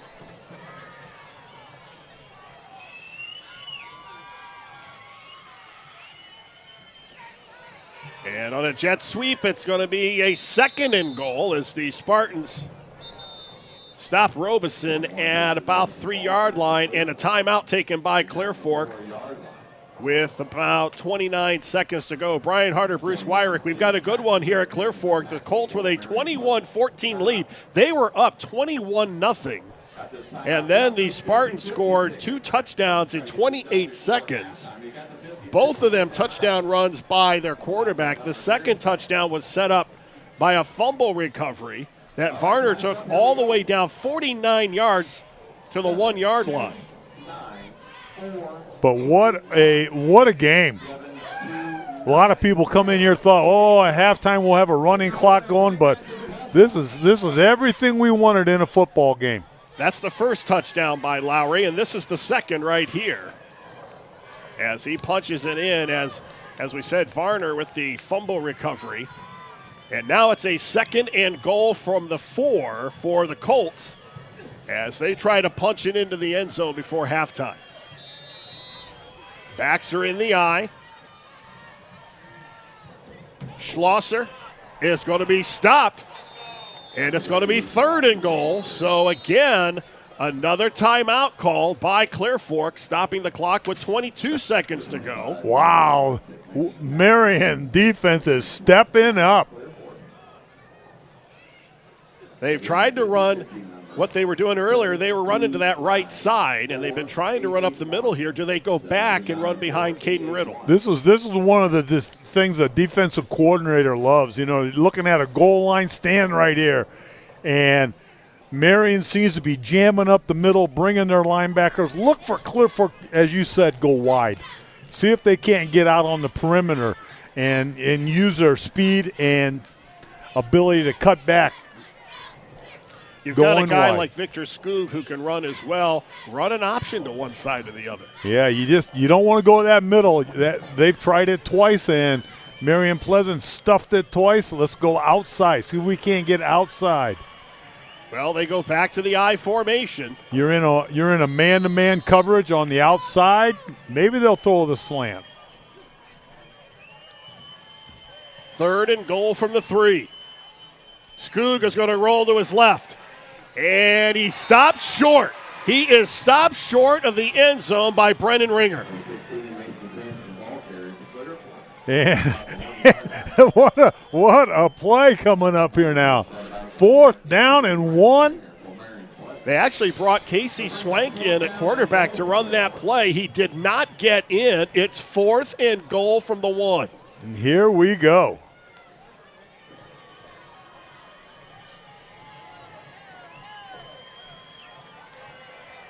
Swank comes out. Skoog is back in. Timeout's called. And Dave Carroll's going to take some time to think about this. Colts holding on to a 7-point lead with 16 seconds to go. Coach Carroll cannot be happy right now. He cannot be happy. Well, he talked, and he mentioned more than once to me as we talked today about not taking this team lightly and not losing focus on what they need to do week to week. And he cannot be happy about the fumble recovery and then the 2 touchdown runs that his defense has given up. And Pleasant's in this ballgame. And I'd like to be a fly on the wall in this locker room at halftime just to hear what goes on. Dave Carroll has, what can you say about what he has done for this program? He played here. He coached here, 85 wins in 14 years. And have you noticed how eerily quiet it is on this side? Everybody expected this to be a cakewalk. They jumped out to a 21-0 lead. And we have a ball game right now. Fourth and goal from the 1. Backs in the eye again. Timeout. Now a timeout taken by Kevin Klein, so now they want to think about it. Now, when you were coaching and you went up to the line of scrimmage in a situation like this, how often did you change the play? Yeah, here's my philosophy about this. When you're down on the goal line, you don't want to outcoach yourself. You don't want to try and do a reverse or something fancy. You want to give it to your best ball carrier, and you want to run over your best lineman. You want to put the ball, the touchdown, into the ability of your players. Don't take it away from the players and try and outcoach yourself. Do what you do best. We're playing Fredericktown, and instead of running our best play off tackle, we tried to run a little bootleg. They made the big play, sacked us. I took the ball out of my best player's hands. So right now, Coach Carroll, he wants to put the ball in his best player's hand, and he wants to run on his best blockers. So it's 4th and goal. Alt as the tailback, Schlosser as the fullback. Skoog gives it inside to Schlosser, got into the end zone for a touchdown. So they ran a little more to the right side. Schlosser gets in. Nice call, nice run. Kind of wore down that defense.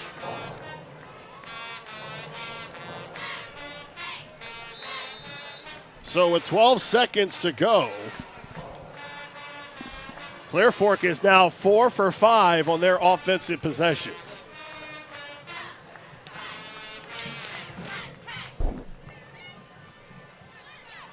Van Osdale's extra point is up and good.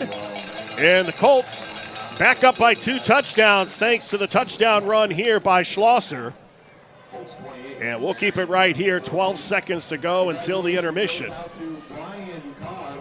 Still ran the ball a little bit more to that right side, but it was a nice play, a little delayed handoff to Schlosser.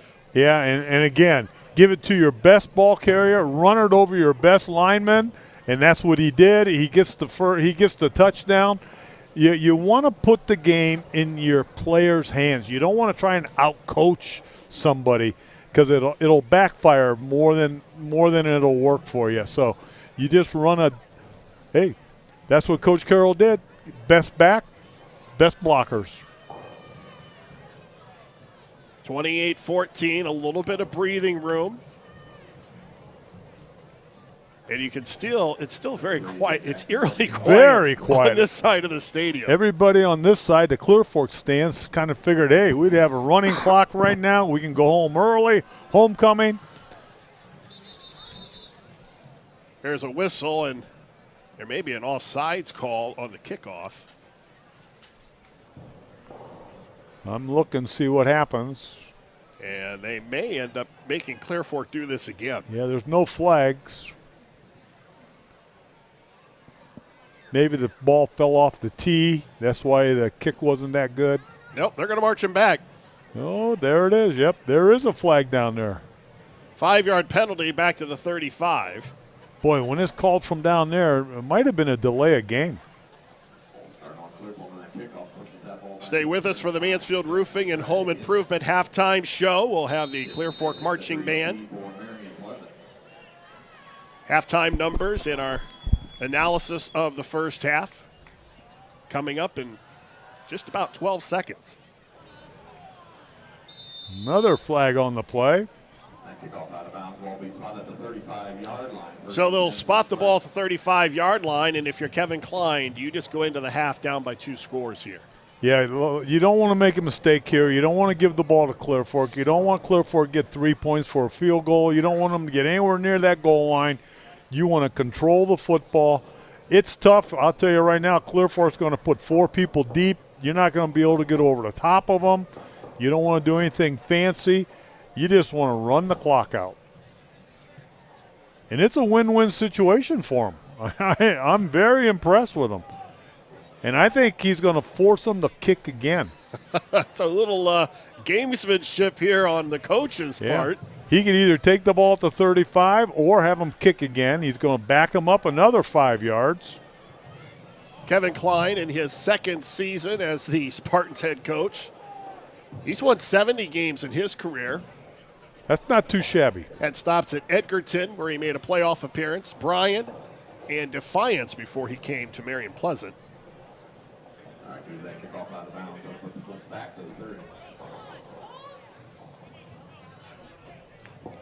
Our official scorekeeper is questioning the time on the clock.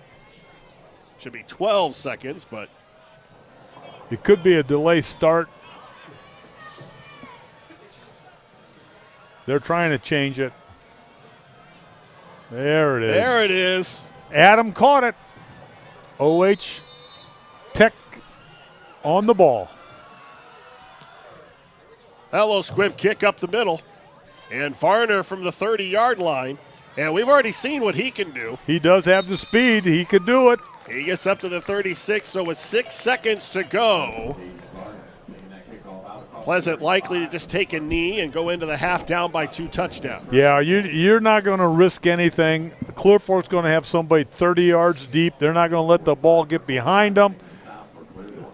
And to me, Marion, it's a win-win situation for them. They go in the locker room. You have something positive happening.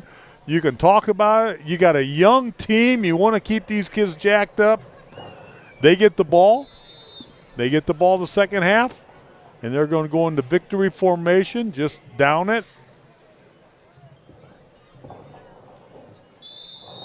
So that'll do it. It's halftime here at the Colt Corral. Clear Fork with a 28-14 lead. We'll be back with our halftime show right after this. You're watching high school football live and free exclusively on the OH Report.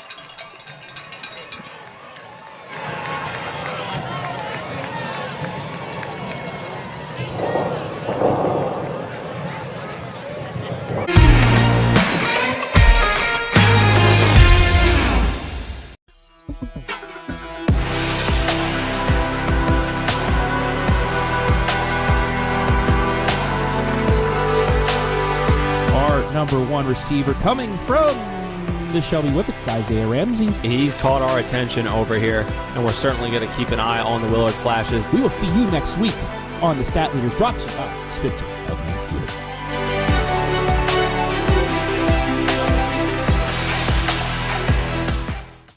Maumee Bay Turf Center, a leader in synthetic sports surfaces as well as natural field construction, maintenance, and renovation. Maumee Bay Turf is part of Turf Nation, the most trusted source in the synthetic turf industry, including creating the surface for the biggest game in pro football. From professional, college, and high school sports to recreation and commercial projects, check them out at MaumeeBayTurfCenter.com and see our large collection of finished projects and services. Maumee Bay Turf Center, we build better. Park National Bank treats your dreams like they're our own. It could be buying your first home together, or making a lasting impact in your community, starting a new business on your old stomping grounds, or reimagining your current one to keep up with the times. No matter your financial goals, at Park National Bank, what means a lot to you means a lot to us. I know that I'm not Park's biggest customer, but I'm treated just like I'm Park's biggest customer. I had to pack up all my things. I had to leave my home. And I never knew where I was going next. But then you came along. There's a child in foster care waiting for a volunteer like you.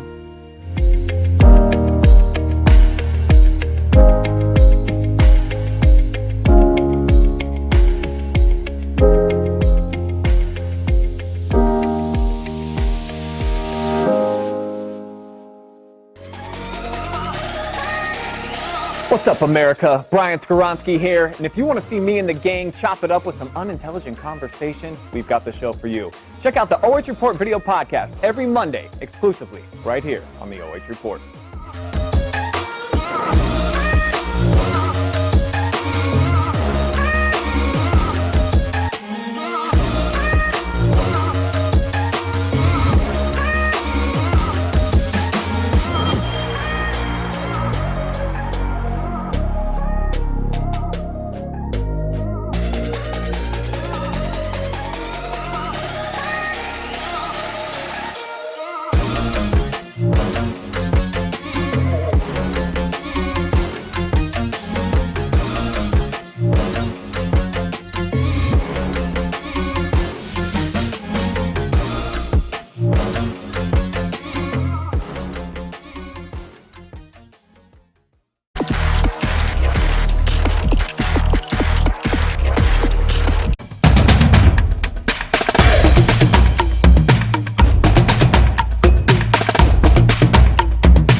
Single ever released by the Jackson 5, I'll Be There, took the world by storm. It became Motown Records' best-selling song, replacing Marvin Gaye's I Heard It Through the Grapevine. Michael Jackson later said of their hit that it was the song that set up the Jackson 5 for their lasting success. Here is I'll Be There with a trumpet duet by seniors Ian Beavers and Lindsay Holiday.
In 1980, the Jackson 5 were honored with a star on the Hollywood Walk of Fame as the Jacksons, and they were inducted into the Rock and Roll Hall of Fame in 1997. Our final selection from our tribute to the Jackson 5 is the energetic piece, ABC. The upbeat lyrics compare learning to love to learning the alphabet. We conclude our show with ABC.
win.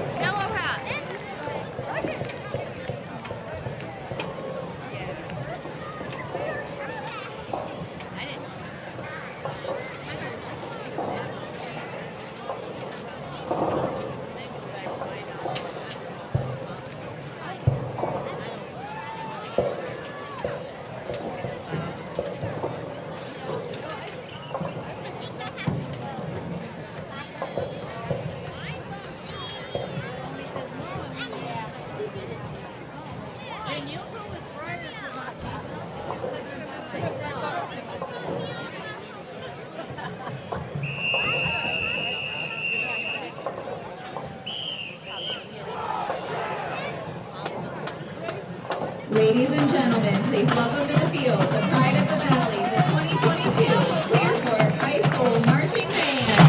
The band is led by captains Jordan Piper, Charlie Penny, Colin Reed, Zach Coates, Audrey Mason, and Abby Kern. To start halftime tonight, it's a big song with even bigger hair. Taking you back to 1986, here's our rendition of Bon Jovi's classic, You Give Love a Bad Name.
Next, the band will feature our auxiliary with another blast from the past. Here is our rendition of Come Out and Play by The Offspring.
It is halftime here at Clear Fork High School, where the Clear Fork Colts with a 28-14 lead. And, Coach, I got to tell you, I've been doing high school sports for over 30 years. I don't know if I've ever seen what the Clear Fork Colts band just did. That was pretty cool. It was awesome. You know, you do you're in Buckeye country down here, and they come out and do script Colts, and they knocked it out of the park. Outstanding. Homecoming game, the right script cats, it's big. I really appreciated that. That was awesome. Now, speaking of appreciation, it's somebody's birthday today, in case we forgot to mention that early, and we have a special little birthday announcement for you from some kids that are going to look familiar. Oh, yeah. Or did you play that already? I was so excited about the band, I didn't even see it. Yeah, the 5 grandkids wishing me happy birthday. Gotta love it. Let's take a look at our halftime numbers now, and we thought that this game was going to be very lopsided coming in, and Clear Fork jumped out to a 21-0 lead.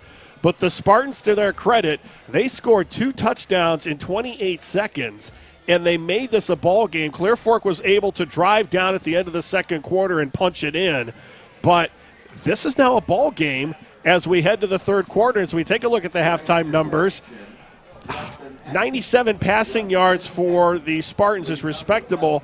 That turnover, though, is going to be huge, and I got a feeling that was a point of emphasis at halftime for Dave Carroll.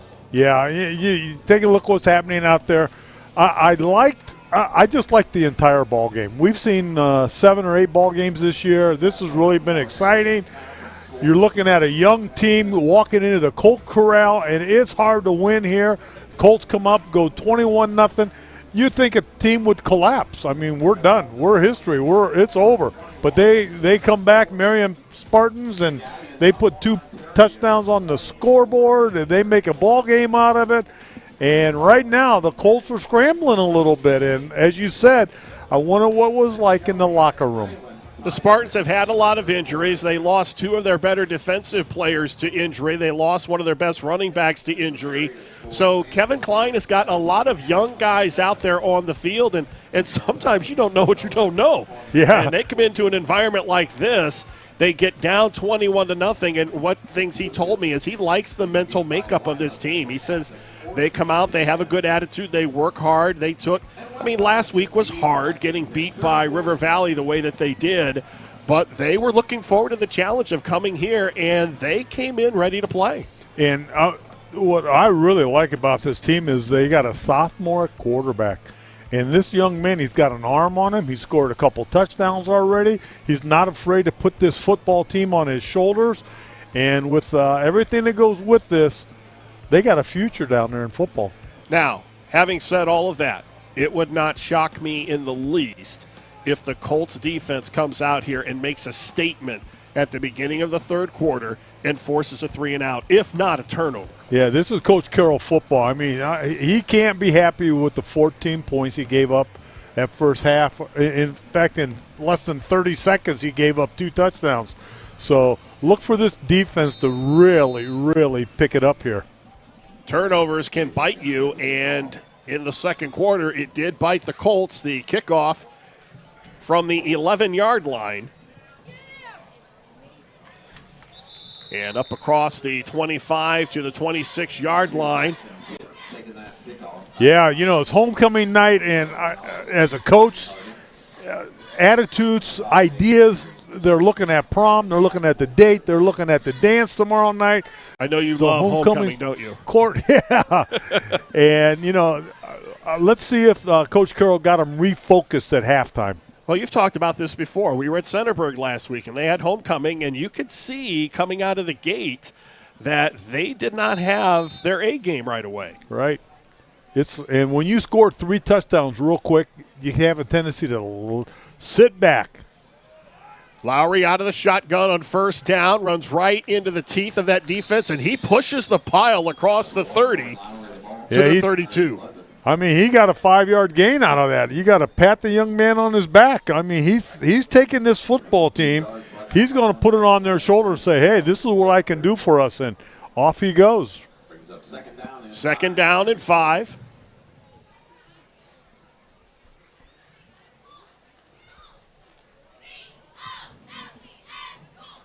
They'll send 3 receivers to the bottom of your screen. That's Varden goes wide to the left. Lowry has a wide open receiver. Trachtenberg down the near sideline, gets close to the end zone, tripped up, but it's going to be a touchdown. 68-yard throw and catch, number 29. Wow. Jace Trachtenberg gets into the end zone, and the Spartans can pull to within 7. And let me focus on this a little bit. After this kick, we'll talk about this play because Marion Pleasant set it up. Extra point is up, and it is good. 11:04 to go, and the Spartans tack on 7 more.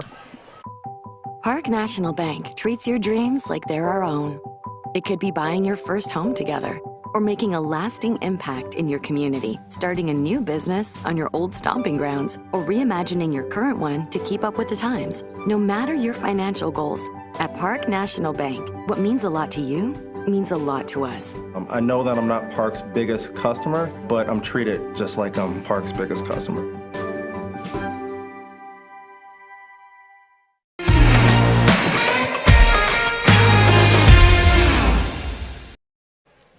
Jace Trachtenberg with his first touchdown reception of the season. And it looked like a blown coverage here. He was wide open near midfield. Well, the whole first half, Marion Pleasant's been throwing that little flanker screen. They throw the ball to number 7, let him run. Throw it to number 7, let it run. And I even mentioned to you the first half, look for Clear Fork to jump on that little pass, try to intercept it. Well, they jumped on it, but they didn't throw it to him. They threw it downfield. Touchdown. What a play, and great play call by the Marion Pleasant coach. Schaefer with a low line drive kick. It's going to be scooped up by Alt. Alt up the middle to the 40, to the 50. He's surfed up and falls at the 39-yard line. Howie Alt almost took it back to the house. What a game. What a way to come out. A minute, 3 seconds, and look what's happened.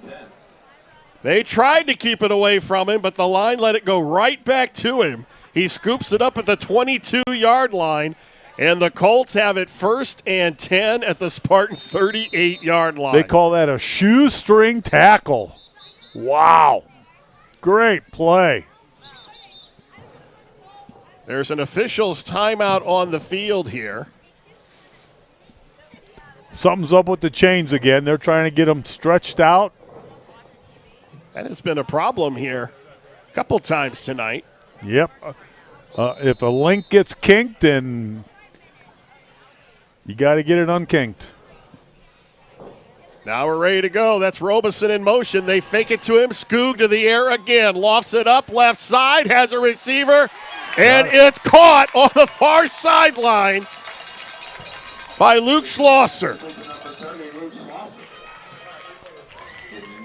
Skoog with all kinds of time in the pocket, and Schlosser over the shoulder and over Carter Maddox. What a game.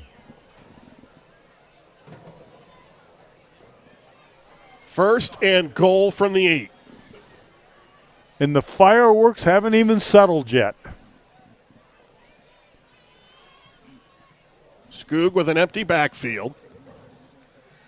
He looks right side. It's incomplete and then tipped and into the arms of the second defender. And a touchdown for the Colts as it's hauled in by Jay Jackson. Unbelievable. Is there anything else that we can see tonight? Is there anything else?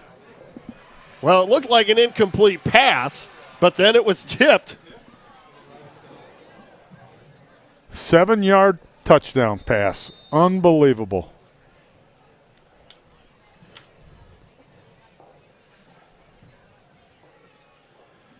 Well, the scoreboard is getting a workout tonight on both sides. This is unbelievable. This is an exciting game for the fans, for the players. you have a young team. Colts up 35-21. Take a look at all the action from Friday Night Football right here in North Central Ohio with great analysis, highlights, coach interviews, and so much more every single Friday night right here on the OH Report.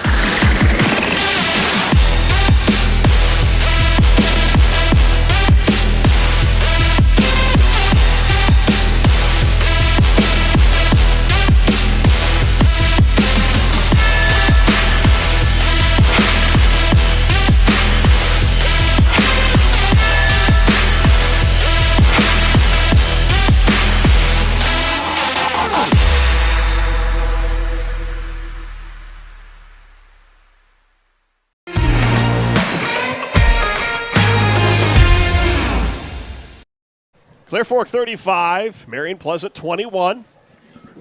And the fireworks continue here in the Valley. Don't go to the bathroom. Don't go to the concession stand because you're going to miss a great ball game. Everybody thought that this was going to be a blowout, and the Spartans of Marion Pleasant have come to play, and the ensuing kickoff up to the 33-yard line, and that's where the sophomore Owen Lowry and company will take over, now down by 2 scores once again, and the Colts just trying to deliver that knockout punch. Yeah, and Marion Pleasant's not going away. They are not going away. When you have a young team like that, they play with enthusiasm. It's hard to get them down. You got a lot of freshmen and sophomores out there. You got a quarterback that's doing a tremendous job leading this team, and the fireworks are going off. Some other halftime scores to pass along. Northmore on top of East Knox, 15-11. Lima Central Catholic over Lucas, 14-10. Winford over Buckeye Central, 20-9. And Mansfield Senior with a 3-point lead at Ashland. And nowhere to go for Jacob England on that play. It'll be second down and long. Mansfield Senior, you talk about a strange game. 221 rushing yards for the Tigers, but 4 turnovers, so they're only up by 3. Yeah, turnovers will kill a team. Unbelievable. Look what happened to Clear Fork. And that was one, but it was one really kind of perfectly timed turnover. Yep. Second down and 10.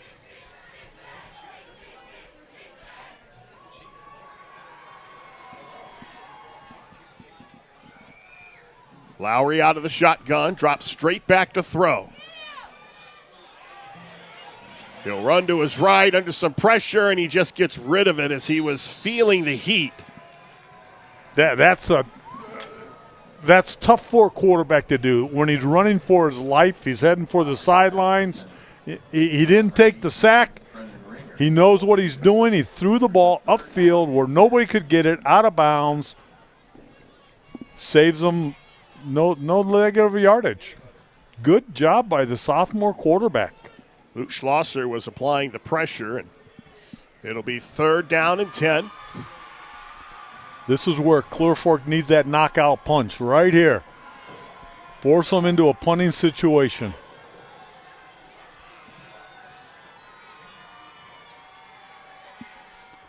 Lowry to his right, again feels the heat, and he has to throw it away again. So the Colts do a nice job in coverage, and they get pressure on the sophomore, and the Spartans are going to have to give it up. Yeah, quarterback's rolling to his right. He's a right-handed quarterback. It's an easy throw for him. Clear Fork did a nice job covering everybody downfield. Clear Fork's playing a man-to-man defense right now. They're covering everybody man-to-man, kind of like basketball, where my man goes, I'm going. And they're doing a great job defending them against the pass. This might be our first punt of the night. Clear Fork should have pretty good field position. That's going to be 5 yards. That's their 4th penalty tonight for 20 yards. And it's plays like that. Coach Carroll, I know, he is not happy about that. You just gave somebody 5 yards. So Klein will kick it from inside the 30. And that's just focus. All you got to do is focus on what's going on.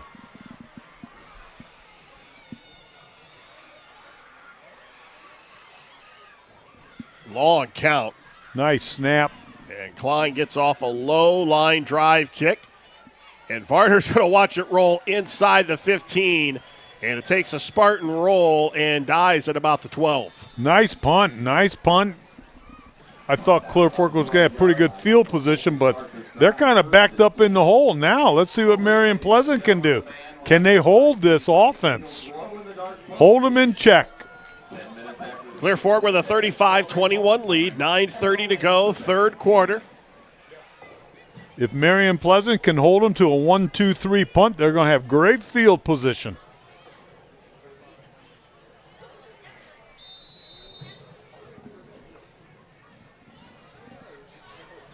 So let's see how the Colts respond here and if they can add to their 2-touchdown lead. Skoog with some time, and he's going to run it and ducks out of bounds just inside the 20. Good job. Everybody was covered. Run out of bounds, protect yourself, pick up 8 yards. Well, they move it back inside the 20, so it'll be a gain of 6. So second down and 4. Marion Pleasant did a nice job covering the field. Clear Fork's trying to put 3 receivers into the short side of the field, the boundary. That's Robeson in motion. And they'll give it to Robeson. He cuts back, has first down yardage. He's popped at the 30, but falls forward for about 2 more yards after the contact by Trenton Sparling. Nice movement. He's not flashy. He's just a good runner, but he's got what they call vision. Look at him. Look at the cutbacks. Tries to find the gaps. Instinct. He runs by instinct. Brandon Mulvane in on the tackle as well. So a fresh set of downs for the Colts as we're under 9 minutes to go in the third quarter. Skoog avoids the pressure, steps up. This one's caught by Bergholder, and he's got a first down across the 45 to the 47. Well, you talked about the machine, the offensive machine for Clear Fork now starting to gain a little steam. And they've got first down yardage just shy of the 48-yard line. Yeah, they're starting to use all their weapons right now. This is the Clear Fork that we've seen in the past. At any time, they have weapons galore. Everybody's active. Everybody's contributing, moving the stakes 10 yards at a time. It all starts with Victor Skoog. He's a guy who can run the football. He can throw. Tonight he's thrown the ball very well. A running quarterback will destroy a defense. He looks back, right side, and it's going to be incomplete. It was off the fingertips, actually, of Jackson Kitts. Good coverage by the young kids from Marion Pleasant. In the first half, Colts were getting deep behind them. Now Marion Pleasant's keeping those Colt receivers in front of them.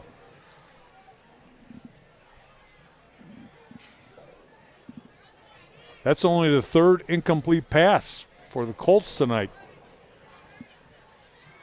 Victor Skoog has been locked in. The first throw that he had was incomplete, and then that last one. He looks to throw again. They set up a screen, and it's incomplete. He was trying to hit Jay Jackson on the... Nice rush by the Marion Pleasant front four. Put a little pressure on the quarterback, forced him to throw the ball just a little bit early before that receiver could get behind his blockers. 79% of our viewers still have faith in the Colts that they're going to win this. I wonder what that was when they were up 21-0.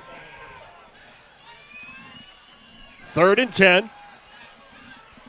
Skoog is going to run it. And he's close to first down yardage. I don't think he got there. He ducked out of bounds at about the 46. So he should be about a yard shy of the line to gain. Maddox came up and kept him from turning the corner completely. And it'll be 4th and 2.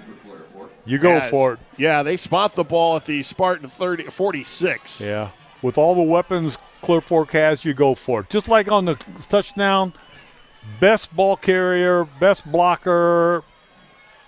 Get your quarterback in the open space. Skoog up under center.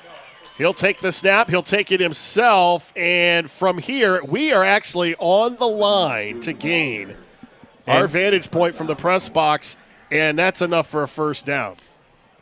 And, you know, you and I, we talk about this every week. I'm a firm believer in what that offensive line can do, but when you run a quarterback sneak and he gets 2, maybe 3 yards on it, you got to pat those linemen up front because they move the pile. Now, they're going to take a time out and measure it, will the officials. But as I said, we could not have a better vantage point for this than where we are. I think it's and it looks from here like he's got it by about half the length of the football. Yep, I was going to say the same thing, Brian. Half the length of the football. We'll see how good your old man eyes are. Yeah, I know how that goes. I got to keep my glasses on. There it is, half a football. We called that. 1st and 10, Colts. And that's just big boy football right there. That's it. We're going to follow our line. Take a look at that offensive line. I mean, those 5 guys up front are toe-to-toe, and they move the pile. And they didn't move it 1 yard. They moved it 2.5 yards. Yeah. But that, you know, that's experience.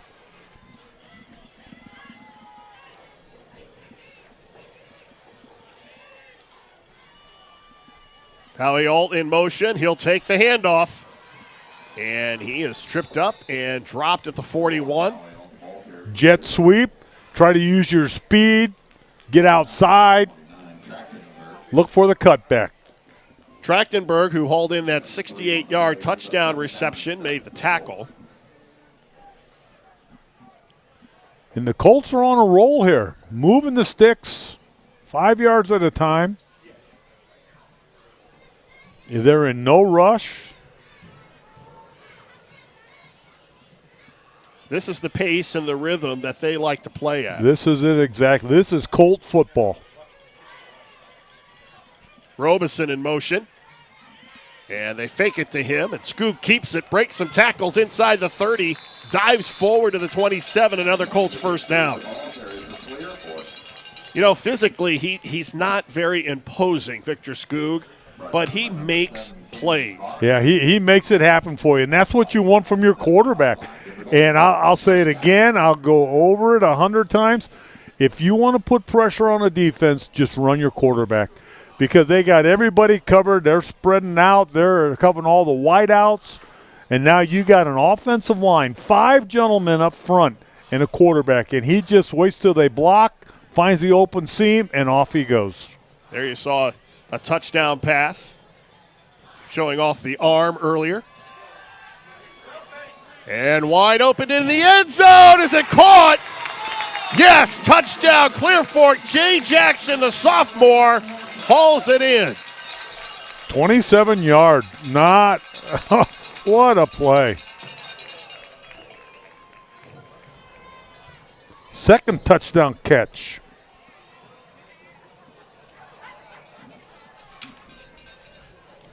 So with 6 minutes to go in the third quarter, the Colts threatening to blow this open.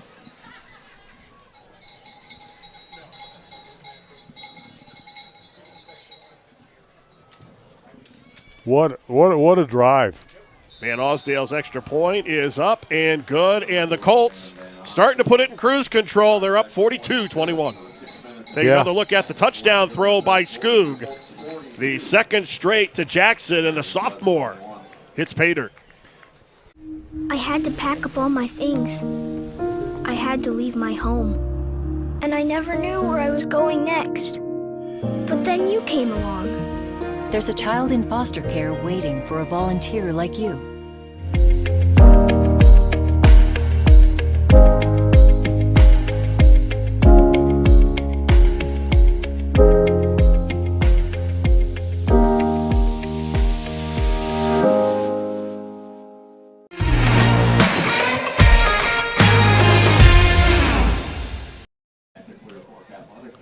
Well, it's the coming out party for the sophomore, Jay Jackson. 2 touchdowns on the night, and this one was not an easy grab. He made this look easy. This is a tough catch.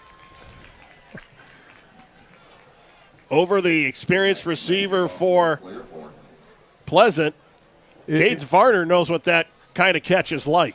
If I have to play Clear Fork next week, I'm worried. I mean, they're hitting on all cylinders right now, throwing it to everybody, running it.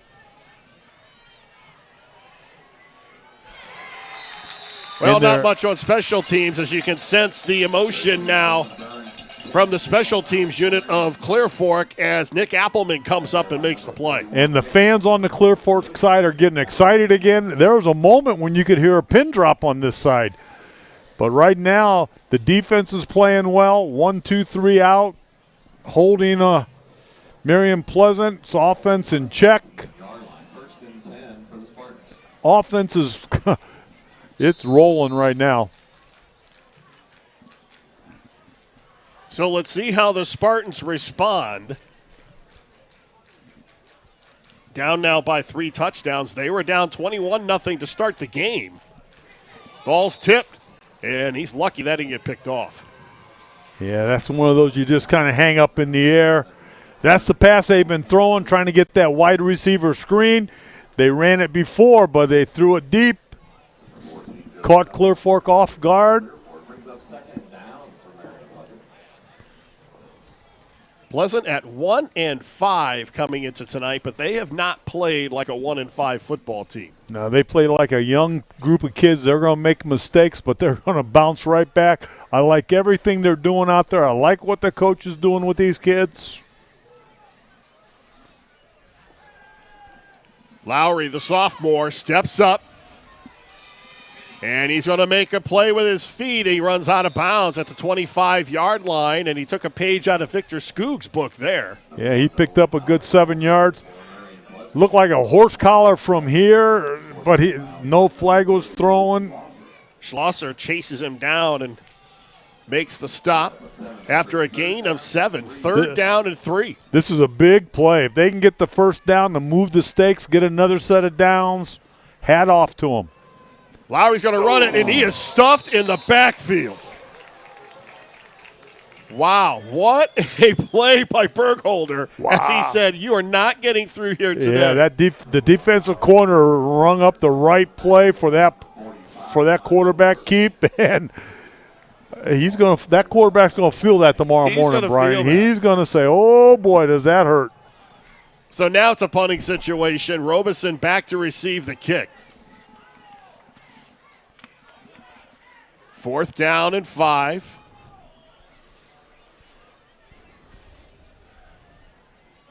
And a long count, perhaps trying to draw the Colts offside. High snap. And a fair catch called for at 46, so that's where Clear Fork will take over. 1st and 10. 5:01 to go in the 3rd quarter. And here's another look at that play by Burkholder. That was that's a big boy tackle. Yes, let's meet at the quarterback. Our next meeting of the TNTs, the tackle, nose, and tackle, is at the quarterback, and they all met right there. And right now we're in Clear Fork mode offense. 1st and 10 at the Colt 46-yard line. Skoog again to throw over the middle. It's caught by Burkholder. And he's got another 1st down inside the 30 down to the 29-yard line. Varner in on the stop. But the tight end, a big part of the Colt offense tonight here in Week 7.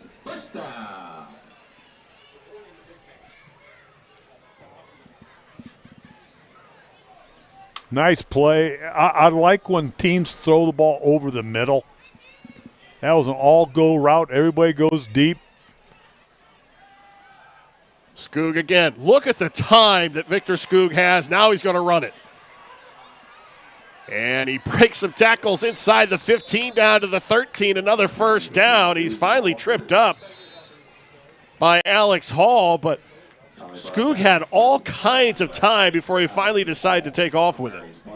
It looks like, you take a look at what's going on down there right now. It seems to be they're wearing down Marion Pleasant. Young kids are getting tired. That offensive line from Clear Fork is starting to have their way with them. holding them out. This is what you don't want to see. Hunter Weirich is down at the 35-yard line as they tend to him. We'll take a timeout. Colts up 42-21. Maumee Bay Turf Center, a leader in synthetic sports surfaces as well as natural field construction, maintenance, and renovation. Maumee Bay Turf is part of Turf Nation, the most trusted source in the synthetic turf industry, including creating the surface for the biggest game in pro football. From professional, college, and high school sports to recreation and commercial projects. Check them out at MaumeeBayTurfCenter.com and see our large collection of finished projects and services. Maumee Bay Turf Center.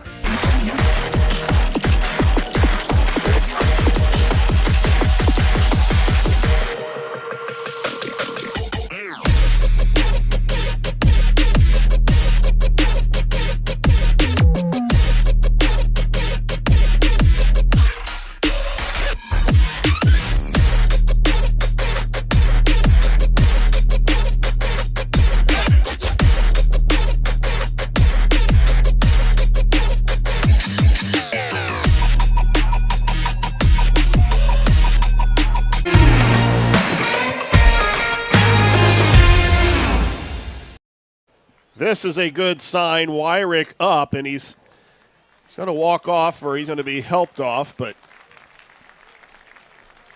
Hunter Weirich. Yeah, you get that knee twisted just a little bit, push to the right, push to the left. It's going to hurt a little bit. A lot of times these young kids can just walk it off, but anymore, every team's got athletic trainers. They have people that know what they're doing out there, not like in my day when I was basically in charge of that stuff, but now these people are trained to take care of these athletes. They're in good hands. Well, after all of that, the Colts with a first down inside the 15 at the 13-yard line of Marion Pleasant. And when you have a game like this, especially when they're starting to take control of it, then you want to get out of it without that kind of thing happening. Yeah, that's one. Injuries can humble a team real quick. Colts first and 10, ball to 13.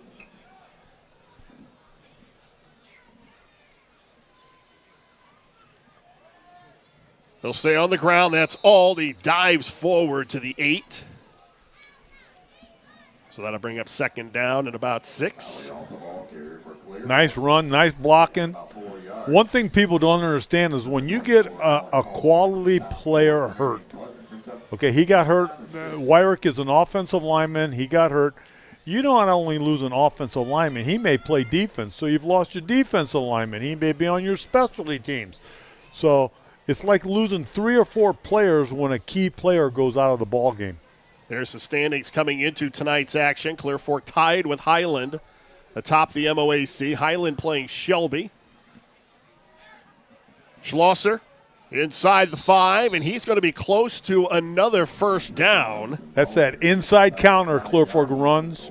You start to overplay their run game, they'll run it back on you. It'll be 3rd and 1.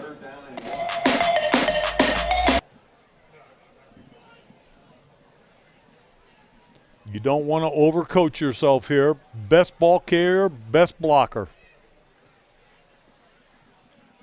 Schlosser up the middle, has a first down, pushes forward, stops short of the goal. It's going to be 1st and goal for the Colts. As they spot the football at the 1. That's enough for a Colts 1st and goal.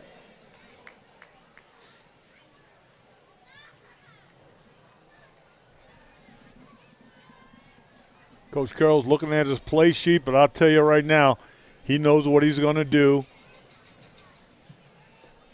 No mistakes. Colt football. Victor Skoog up under center. They give it to Alt, left side, touchdown. Ran a little trap play, pulled the backside guard.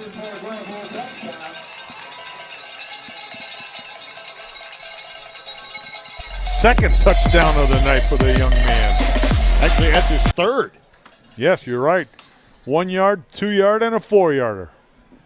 Now I have a score sheet that I keep track of all the scoring, and I'm running out of spaces. Van Osdale on to attempt the extra point. He's been very busy tonight. Good kicker is worth his weight in gold. Keep him healthy. People don't realize, though, you got to have a good snap, a good hold. Everything's got to work in unison. Kick is up, and it's good. It's all Colts with 2:46 to go in the third. Maumee Bay Turf Center, a leader in synthetic sports surfaces as well as natural field construction, maintenance, and renovation. Maumee Bay Turf is part of Turf Nation, the most trusted source in the synthetic turf industry, including creating the surface for the biggest game in pro football. From professional, college, and high school sports to recreation and commercial projects. Check them out at MaumeeBayTurfCenter.com and see our large collection of finished projects and services. Maumee Bay Turf Center. We build better.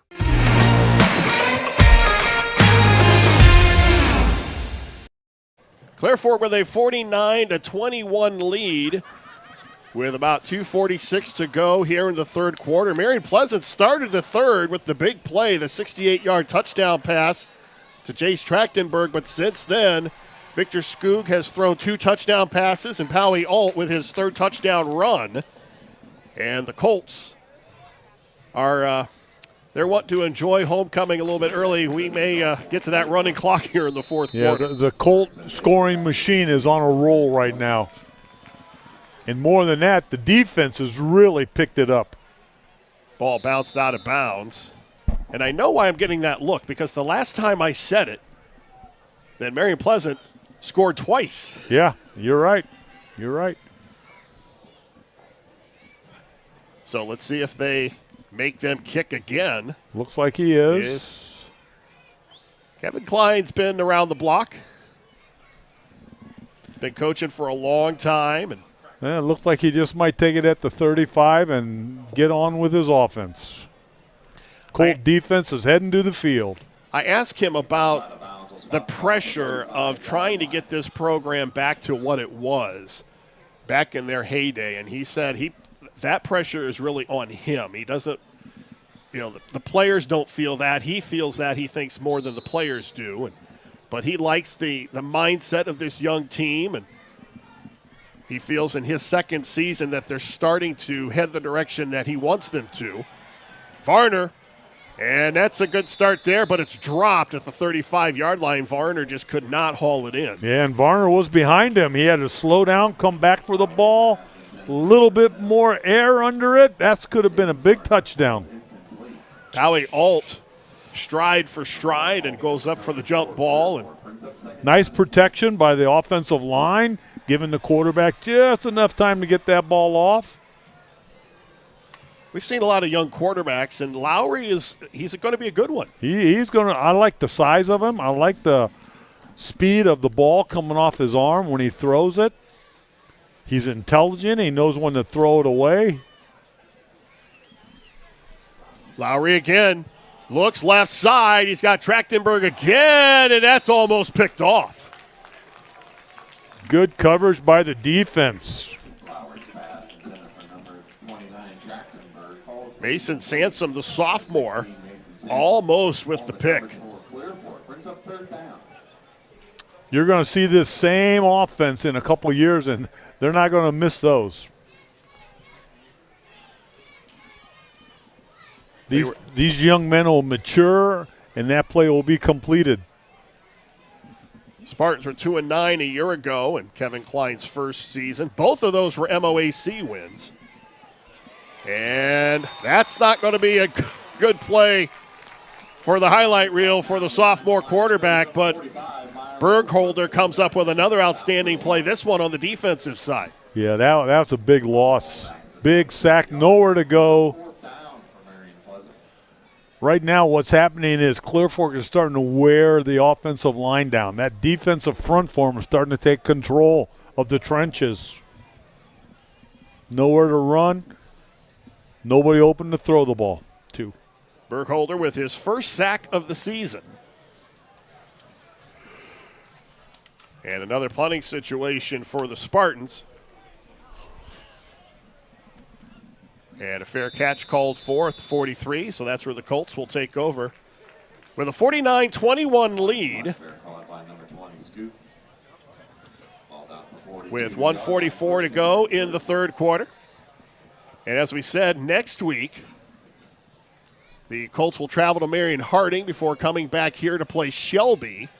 And then they wrap up the regular season at Highland on October 21st. And unless something really unforeseen happens, that should be for the MOAC title. And make sure all the light bulbs in the scoreboard work, because that might light it up that night. Skoog with a pump fake. He's got some pressure. He's going to be dumped at the 34-yard line. And that Nathan Wansik, the junior linebacker, comes over and finally puts the brakes on Victor Skoog. You don't see that often, but he got ran down by the blind side. He's running into the boundary. Doesn't have a lot of space to go. Nice sack. Colts trying to win the MOAC for the third time. They won it their first year in the conference back in 2017. Then they followed up with a title in 2018. And since then, the MOAC has run through Shelby.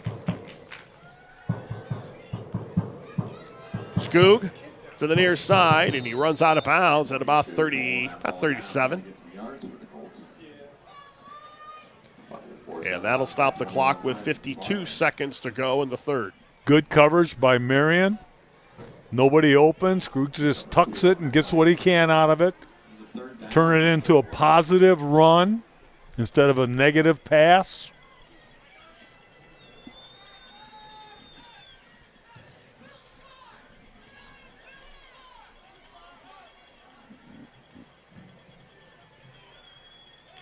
Empty backfield again for Skoog. And he steps up, and he's got some running room. And is forced out of bounds near midfield. 22, the ball carrier. Trying to get ahead of that first down yard marker. Forced out of bounds by 29, tracking. So it'll be fourth down and 4, just shy of midfield. And the offense staying on the field. Yeah, I don't think Coach Carroll's going to punt tonight. He's got his offense moving. They're going forward. They've already recovered from the sack where they lost 8 yards. They need 4. Look for this offensive line to pick it up. Skoog's on a roll to his right, and he's got a wide-open receiver, and it's dropped. Robeson, it was thrown behind him, so it would have been a tough catch. He couldn't haul it in. I think this was a situation where the receiver was looking upfield, trying to get a little bit of yardage upfield before he put the ball away.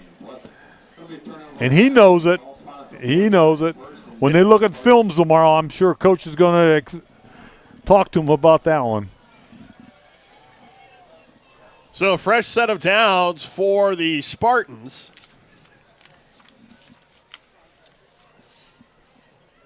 As they now have 1st and 10 at the 49-yard line. Good field position. See if they can string a couple first downs together to move the ball upfield.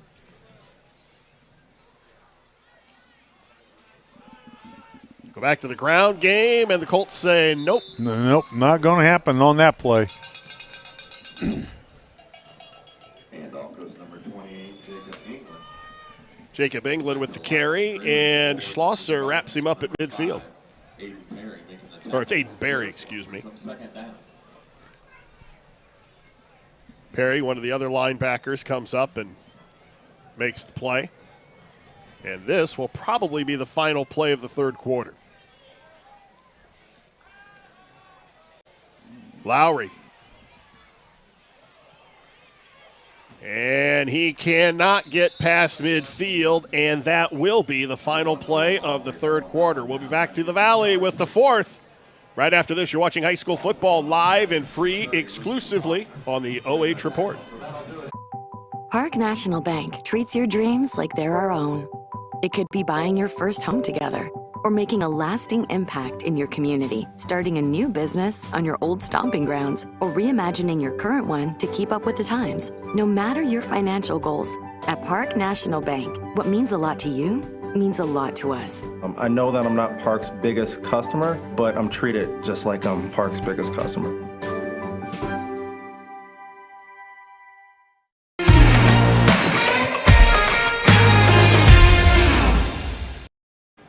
12 more minutes to go in this one. Clear Fork in control, 49-21.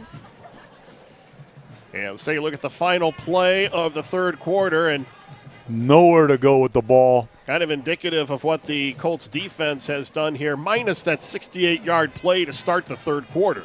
Yeah, we're in Colts time right now. Their offense is clicking. They're moving the ball up the field. Their defense is playing very well. Lowry feels the pressure, and he's dumped at the 36-yard line. Miles Burgholder again finishes him off. That young man's taking his lumps tonight. He had the time. He's got to learn to get rid of it. Caden Riddle actually there with the sack, and Burgholder just kind of helped him celebrate. That was tough. So it makes it 4th and very long, 4th and 21. And the punt team back out for the Spartans. And a fair catch called for. So the Colts will get it back with 11:13 to go. Take another look at the Caden Riddle sack. And the defense right now, they are doing anything they want on that field. They have gotten control of themselves, and they are taking a lot of pride in that defense right now. That Colt defense is just playing tough.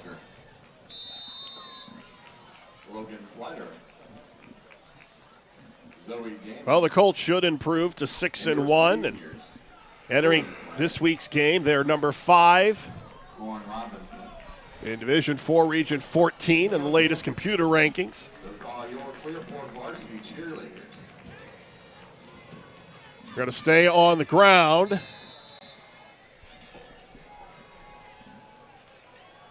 And that means it's a first carry of the night for Nick Appleman, the sophomore. Appleman usually comes in, and that usually means that Poway Alt's night is done. Yeah, you don't want anybody to get hurt right now. Nobody gets hurt. You got to be healthy for the next ball game. You're up 28 points. Appleman with 56 yards on the season coming into tonight. Most of that in relief of Poway Alt.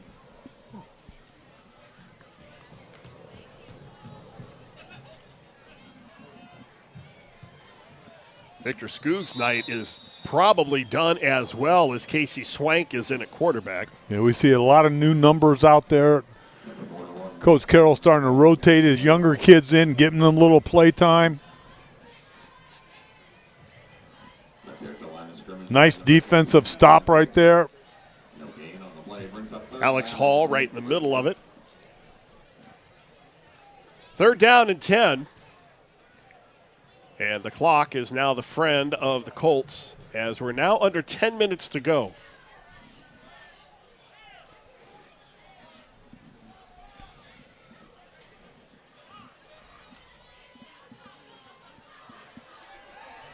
Swank's going to throw it, and it's incomplete.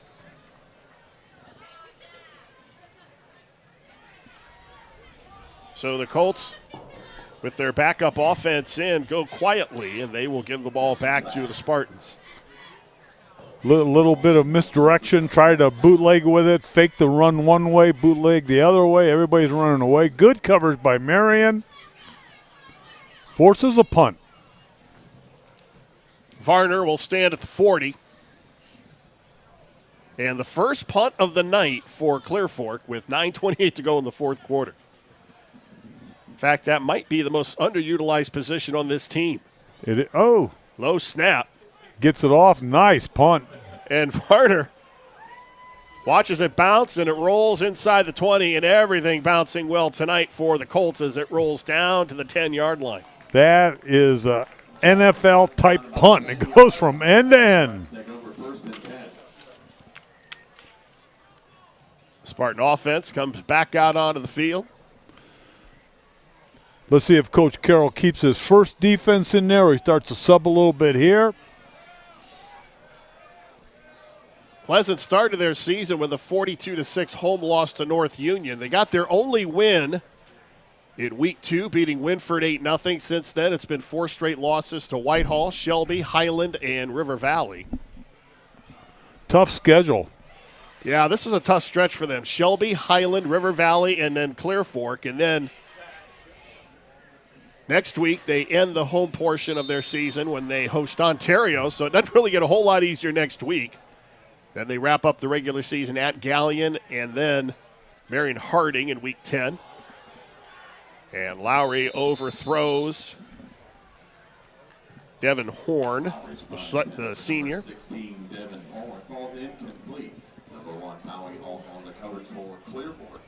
Next week, you and I will go down to Fredericktown as the Freddies host the Bulldogs of East Knox. East Knox has struggled this year under a first-year head coach. And we've seen East Knox a couple games. I want to see if they're starting to improve a little bit, getting that offense going. And see how healthy Colt DeLauder is. True. Lowry swings it out far side. And that's another reception for Varner.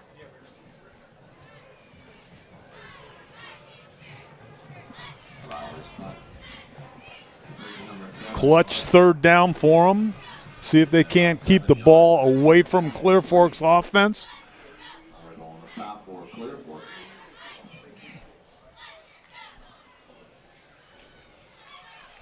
Lima Central Catholic with a big win at Lucas, 26-23 the final.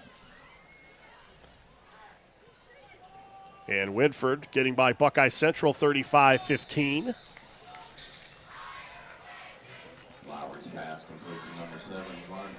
And then Lowry completes a pass, but it's going to be short of the first down, so it's going to be 4th down, and the punt team comes out for the Spartans. Yeah, you take a look at Lucas. That's Lucas's 4th loss this year, but I think the combined record of their 4 losses, I think the teams have only lost 1 game. Yeah, their schedule has been brutal. It is unbelievable. They're 3-4 right now. Well, they're a team that could win 4 or 5 games and surely make the playoffs. Yep. A high kick that goes off the foot of the kicker and out of bounds at about the 28-yard line. We had a rough snap. Punter did a nice job pulling it in, but it's off the side of his foot, and the Colts are already in 4-down territory. Mikey Moo is watching. His uncle, evidently, is Dave Carroll. There you go.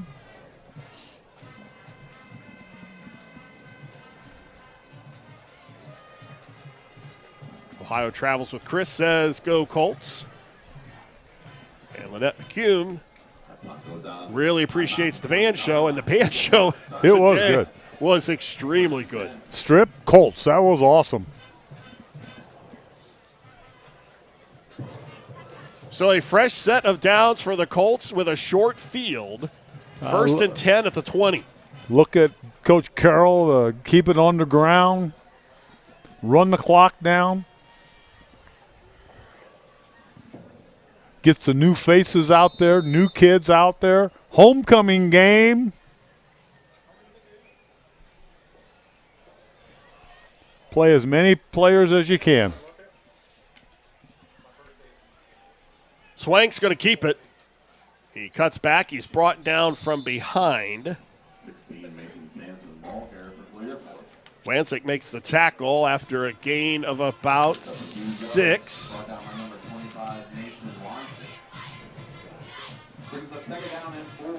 Actually, a gain of 6, 2nd and 4.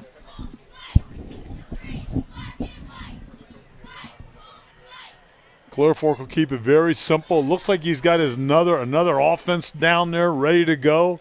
He's trying to play as many players as he can tonight.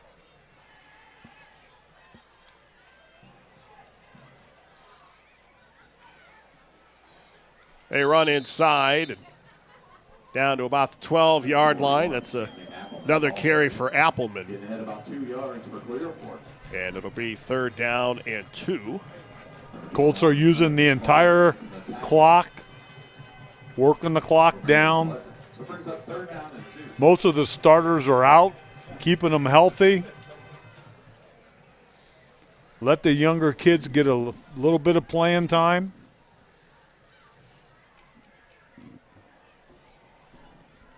Third and short, and Swank out of the shotgun.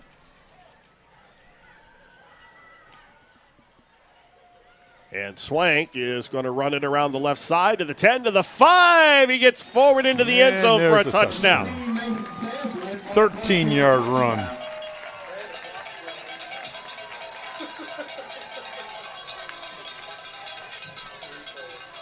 Take another look at the touchdown run. With 6:10 to go. He was actually pushed into the end zone. Nice blocking on the perimeter.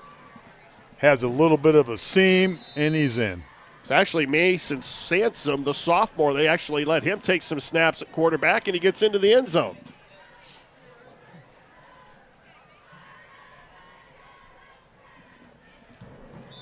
Extra point is up and good, and the Colts continue to roll in the Valley. I had to pack up all my things. I had to leave my home. And I never knew where I was going next. But then you came along. There's a child in foster care waiting for a volunteer like you.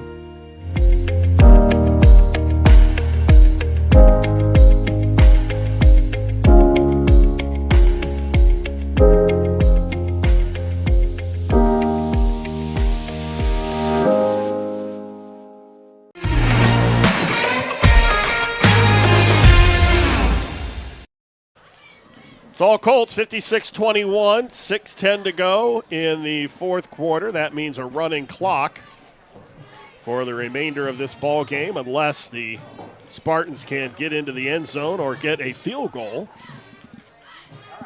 It's been an exciting game, but I think the maturity of the Colts have just worn them down.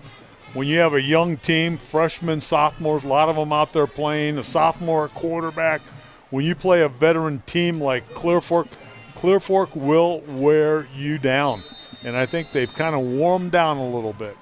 But if you're Kevin Klein, you've seen some good things out of your young team, especially your young quarterback. When you look at video tomorrow morning and you take a look at what your kids have done, you're going to highlight all those passing plays, all the run plays, the big fumble recovery. You're going to show that over and over and over. Keep these kids happy and pumped up. That's Dylan Burns on the kickoff return. He gets up almost to the 30. And that is where the Spartans will take over. Well, they actually stopped the clock. Adam is going to go over and demand some answers.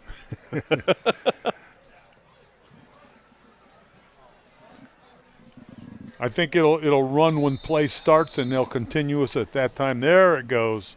The official started it. I think Adam scared them. Yeah, Adam put the fear on them.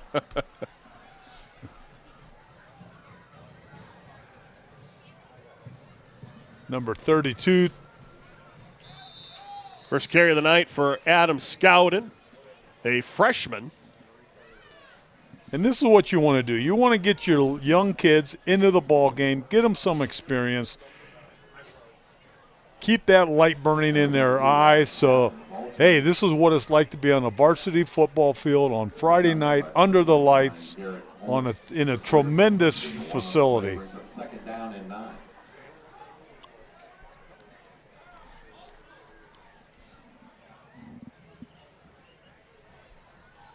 Lowry is still in the game. They stay on the ground. And a run up across midfield down to the 48-yard line. First carry of the night for Niederhauser. That's a sophomore, Drew Niederhauser. Number 30, Drew Niederhausen. Picks up a first down, moves the markers. A lot of new numbers and faces out there. Everybody's getting a good look tonight.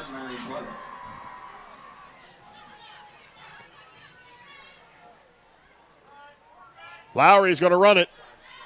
And he is stood up and driven back at the 47-yard line. Number 29, number 1, Lowry, making the run for Marion. Tackle made by Number 29, here at Hot.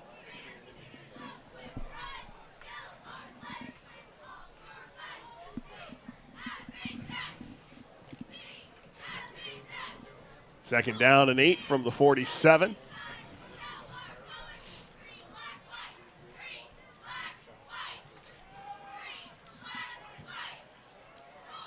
Ball is caught. That's Scowden again, the freshman. And let's see where they give him progress to the 41. Still about 2 yards shy of the first down to be 3rd and 2. Moving the ball, giving everybody a chance to touch the football. Colts has got a lot of new numbers out there defensively. Everybody's playing. Homecoming night.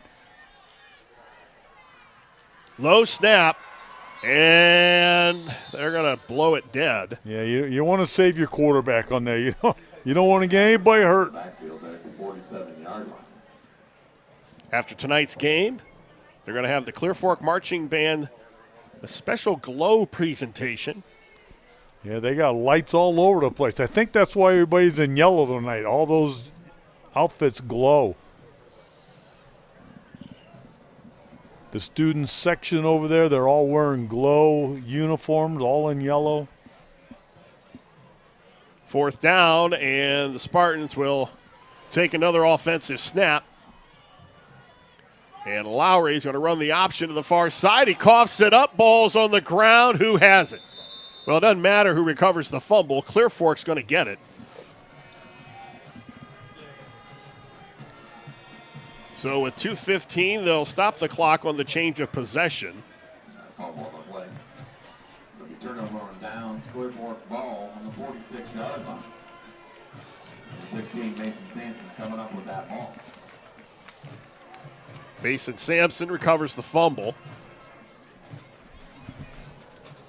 So Clear Fork's going to get win number 6 as they get one step closer to their goal of an MOAC title. Timeout Clear Fork. And I've seen a lot from Clear Fork this year, and they've really, really stepped everything up. And I know they had a little lax here and there tonight, but the coaching staff here at Clear Fork, they do a great job. They'll get things corrected, get them back on the road again. And like I've said it before, when you play homecoming night, you're going to make mistakes. No matter if you're on one side or the other side of the ball, homecoming night, there's too many distractions, too many things going on. Mistakes will happen. There's a good look at Aiden Perry, the sophomore. I'd love to tell you I used to have hair like that, but I didn't. Clear Fork's going to get win number 6, and they'll travel to Marion Harding next week. And then the schedule gets interesting. They've got Shelby, and then the regular season finale with Highland. All new numbers out there, new quarterback. Everybody's enjoying the game. New people. This is what makes football great. Everybody's getting in this action. Oh! And a nice hit. Ooh, big time hit. Somebody missed an assignment up front. Caleb Young, the sophomore, delivers the blow right after Appleman took the handoff. Wow. And you can hear that pop up here. That's going to leave a mark. That's going to leave a mark on somebody. Wow. But when you're coaching a team that's getting beat like this, those are the plays that you're looking for. You want to see who is playing to the last whistle. Yep, this is it. And, you know, these freshmen and sophomore, they're getting varsity experience right now on a Friday night under the lights in a great facility, and this is where your team is built for next year. Sansom trying to turn the corner, and he's going to push the pile across midfield down to the 47. Actually, that's Van Osdale now. Brought down by number 32, Adam Housen. So Van Osdale taking a snap. And he's pushing the pile. It'll be 3rd down and 4. 3rd down and 4. Might be the last play of the game. Coach Carroll's in no rush, getting everybody lined up. Still coaching from the sidelines, though. Appleman bounces to the outside. That'll do it. And he's going to have a first down inside the 40, and the Colts are going to wrap up win number 6. Got a little hairy in the first half at the start of the third quarter, but the Colts were able to put it away with the last 4 scores of the ball game. 10 minutes after the game, we're staying to celebrate homecoming as only the band can. And I don't think they're even going to run a play here. That is going to do it. The Colts look impressive with a 56-21 win. And we'll be back to wrap it up after this. You're watching high school football live and free exclusively on the OH Report.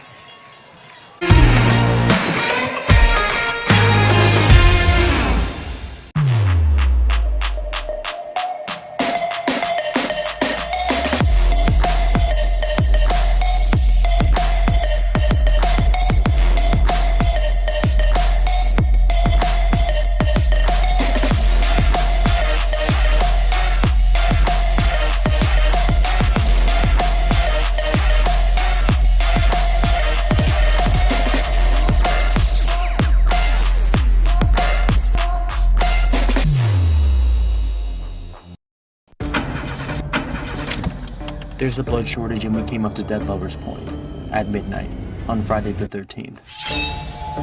Lame. Guess I'm gonna waste all this blood by dying in a predictable horror movie way.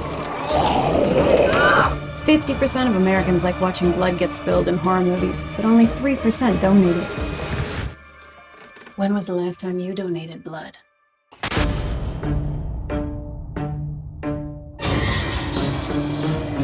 Maumee Bay Turf Center, a leader in synthetic sports surfaces as well as natural field construction, maintenance, and renovation. Maumee Bay Turf is part of Turf Nation, the most trusted source in the synthetic turf industry, including creating the surface for the biggest game in pro football.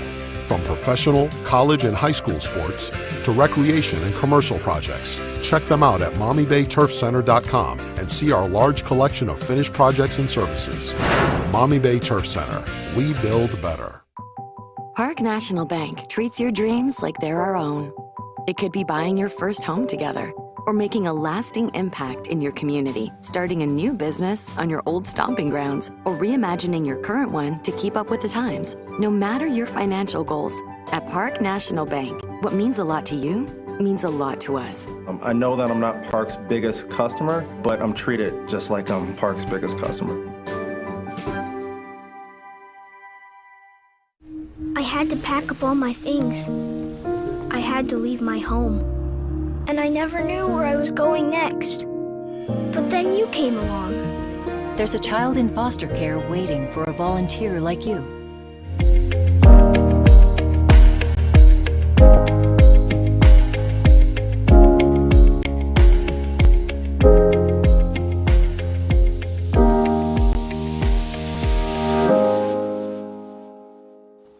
Take a look at all the action from Friday Night Football right here in North Central Ohio with great analysis, highlights, coach interviews, and so much more every single Friday night right here on the OH Report.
Time now for our Clear Fit Nutrition Player of the Game. Sophomore wide receiver Jay Jackson, 5 receptions, 134 yards. Your first 2 touchdown receptions of the season. Had to feel kind of good to get that monkey off your back, Oh, right? it felt great. Felt great. I was talking to Dave Carroll before the game tonight, and he was talking about you go up against a team like Marion Pleasant that only has 1 win, and the goal was to make sure that you guys didn't overlook them. What was the week of practice like getting ready for Pleasant? Well, we were all just working hard, and we were trying to, keep them in our sights, as they're not going to just lay down when we come out. We're going to have to play them hard. I mean, last year we came out and, we were the pick team to win, and they gave us a great fight, and they almost came back and beat us, and we just didn't want that to happen again this year. So talk about, you guys get up 21-0. What's going through your mind after they score that first touchdown? I wasn't very nervous after the first one. I was like, we just got to keep our composure, got to keep our offense going, and our defense has just got to work on, tweak some things, and we were going to be good. And then they scored on that fumble recovery, and I got a little nervous there for a sec, but I knew that we were going to come through, and we just had to, score before the half to get that cushion lead so that we could come out and hold them. So you guys normally come out and run the football down people's throats, and it just seemed like tonight you guys were passing to set up the run. Yes. Yeah, we haven't passed we've ran a lot more this year than we did last year, and we have some great backs. But tonight we took advantage of our passing game, and all of us were on, and it worked out really well. Now, I know the coaching staff really thinks a lot of you, and you're a guy that they're going to be looking forward to in the future. But tonight, you really showed those passes that you caught were not easy catches to haul in. Yeah, that one on the switch, I don't even remember watching it go into my hands. I mean, I just laid out and hoped that I caught it. Now, I don't know if you know this or not, but the last that we know, Highland beat Shelby. So that really could set up a matchup for Week 10. Is that something you guys think about, or are you just trying to take it 1 week at a time? I think we definitely are taking it 1 week at a time, and just, each team, we're just beat them first, and then we can worry about the next one. But obviously, we want that MOAC championship, and we just want to beat all the teams that are in our path to get that. Well, you took a step in that direction tonight. Congratulations on a nice win, and go celebrate homecoming now with your friends. Awesome, thank you. All right, congratulations to Jay Jackson, our Clear Fit Nutrition Player of the Game. We'll be back with the rest of our post-game show right after this.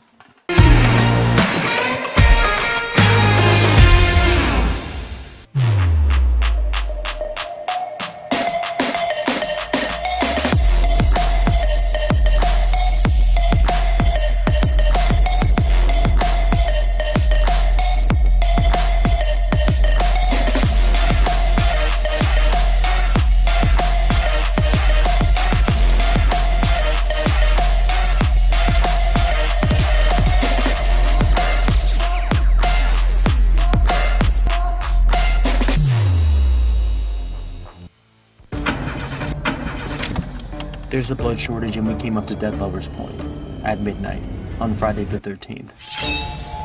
Lame. Guess I'm gonna waste all this blood by dying in a predictable horror movie way.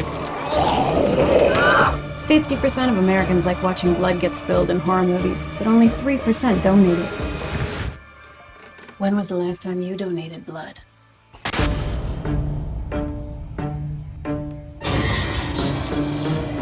Maumee Bay Turf Center, a leader in synthetic sports surfaces as well as natural field construction, maintenance, and renovation. Maumee Bay Turf is part of Turf Nation, the most trusted source in the synthetic turf industry, including creating the surface for the biggest game in pro football. From professional, college, and high school sports to recreation and commercial projects, check them out at MaumeeBayTurfCenter.com and see our large collection of finished projects and services. Maumee Bay Turf Center, we build better.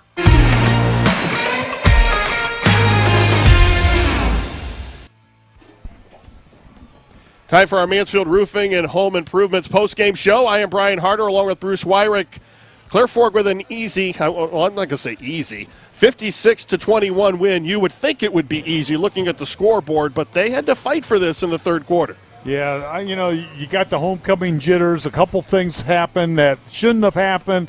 But, hey, in the final analogy of everything, Clear Fork played Clear Fork football, and they beat a good team. Well, the yardage actually bears that out. 474 yards of total offense. They did have the one turnover in the first half. They ran the ball for over 200 yards. Those are the things that makes Dave Carroll very happy. Yeah, when they came out and started throwing the football, I'm going, whoa, where'd this team come from? And they threw the first quarter, they threw the ball quite a bit. But I'll tell you what, they get back to Colt football, and they start running it down people's throats. I love it.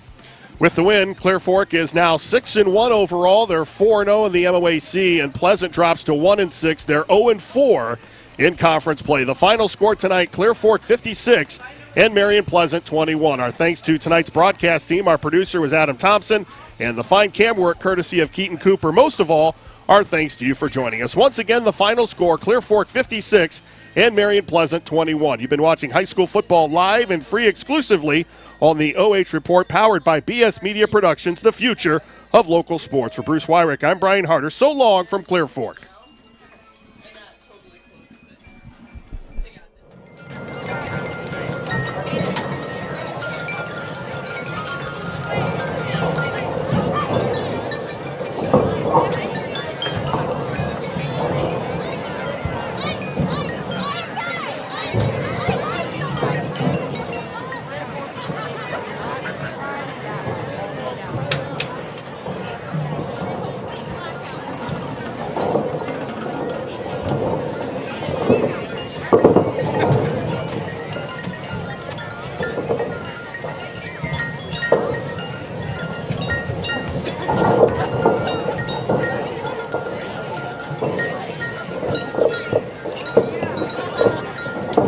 Ladies and gentlemen, the stadium will now black out and remain dark until the post-game show is concluded. 10,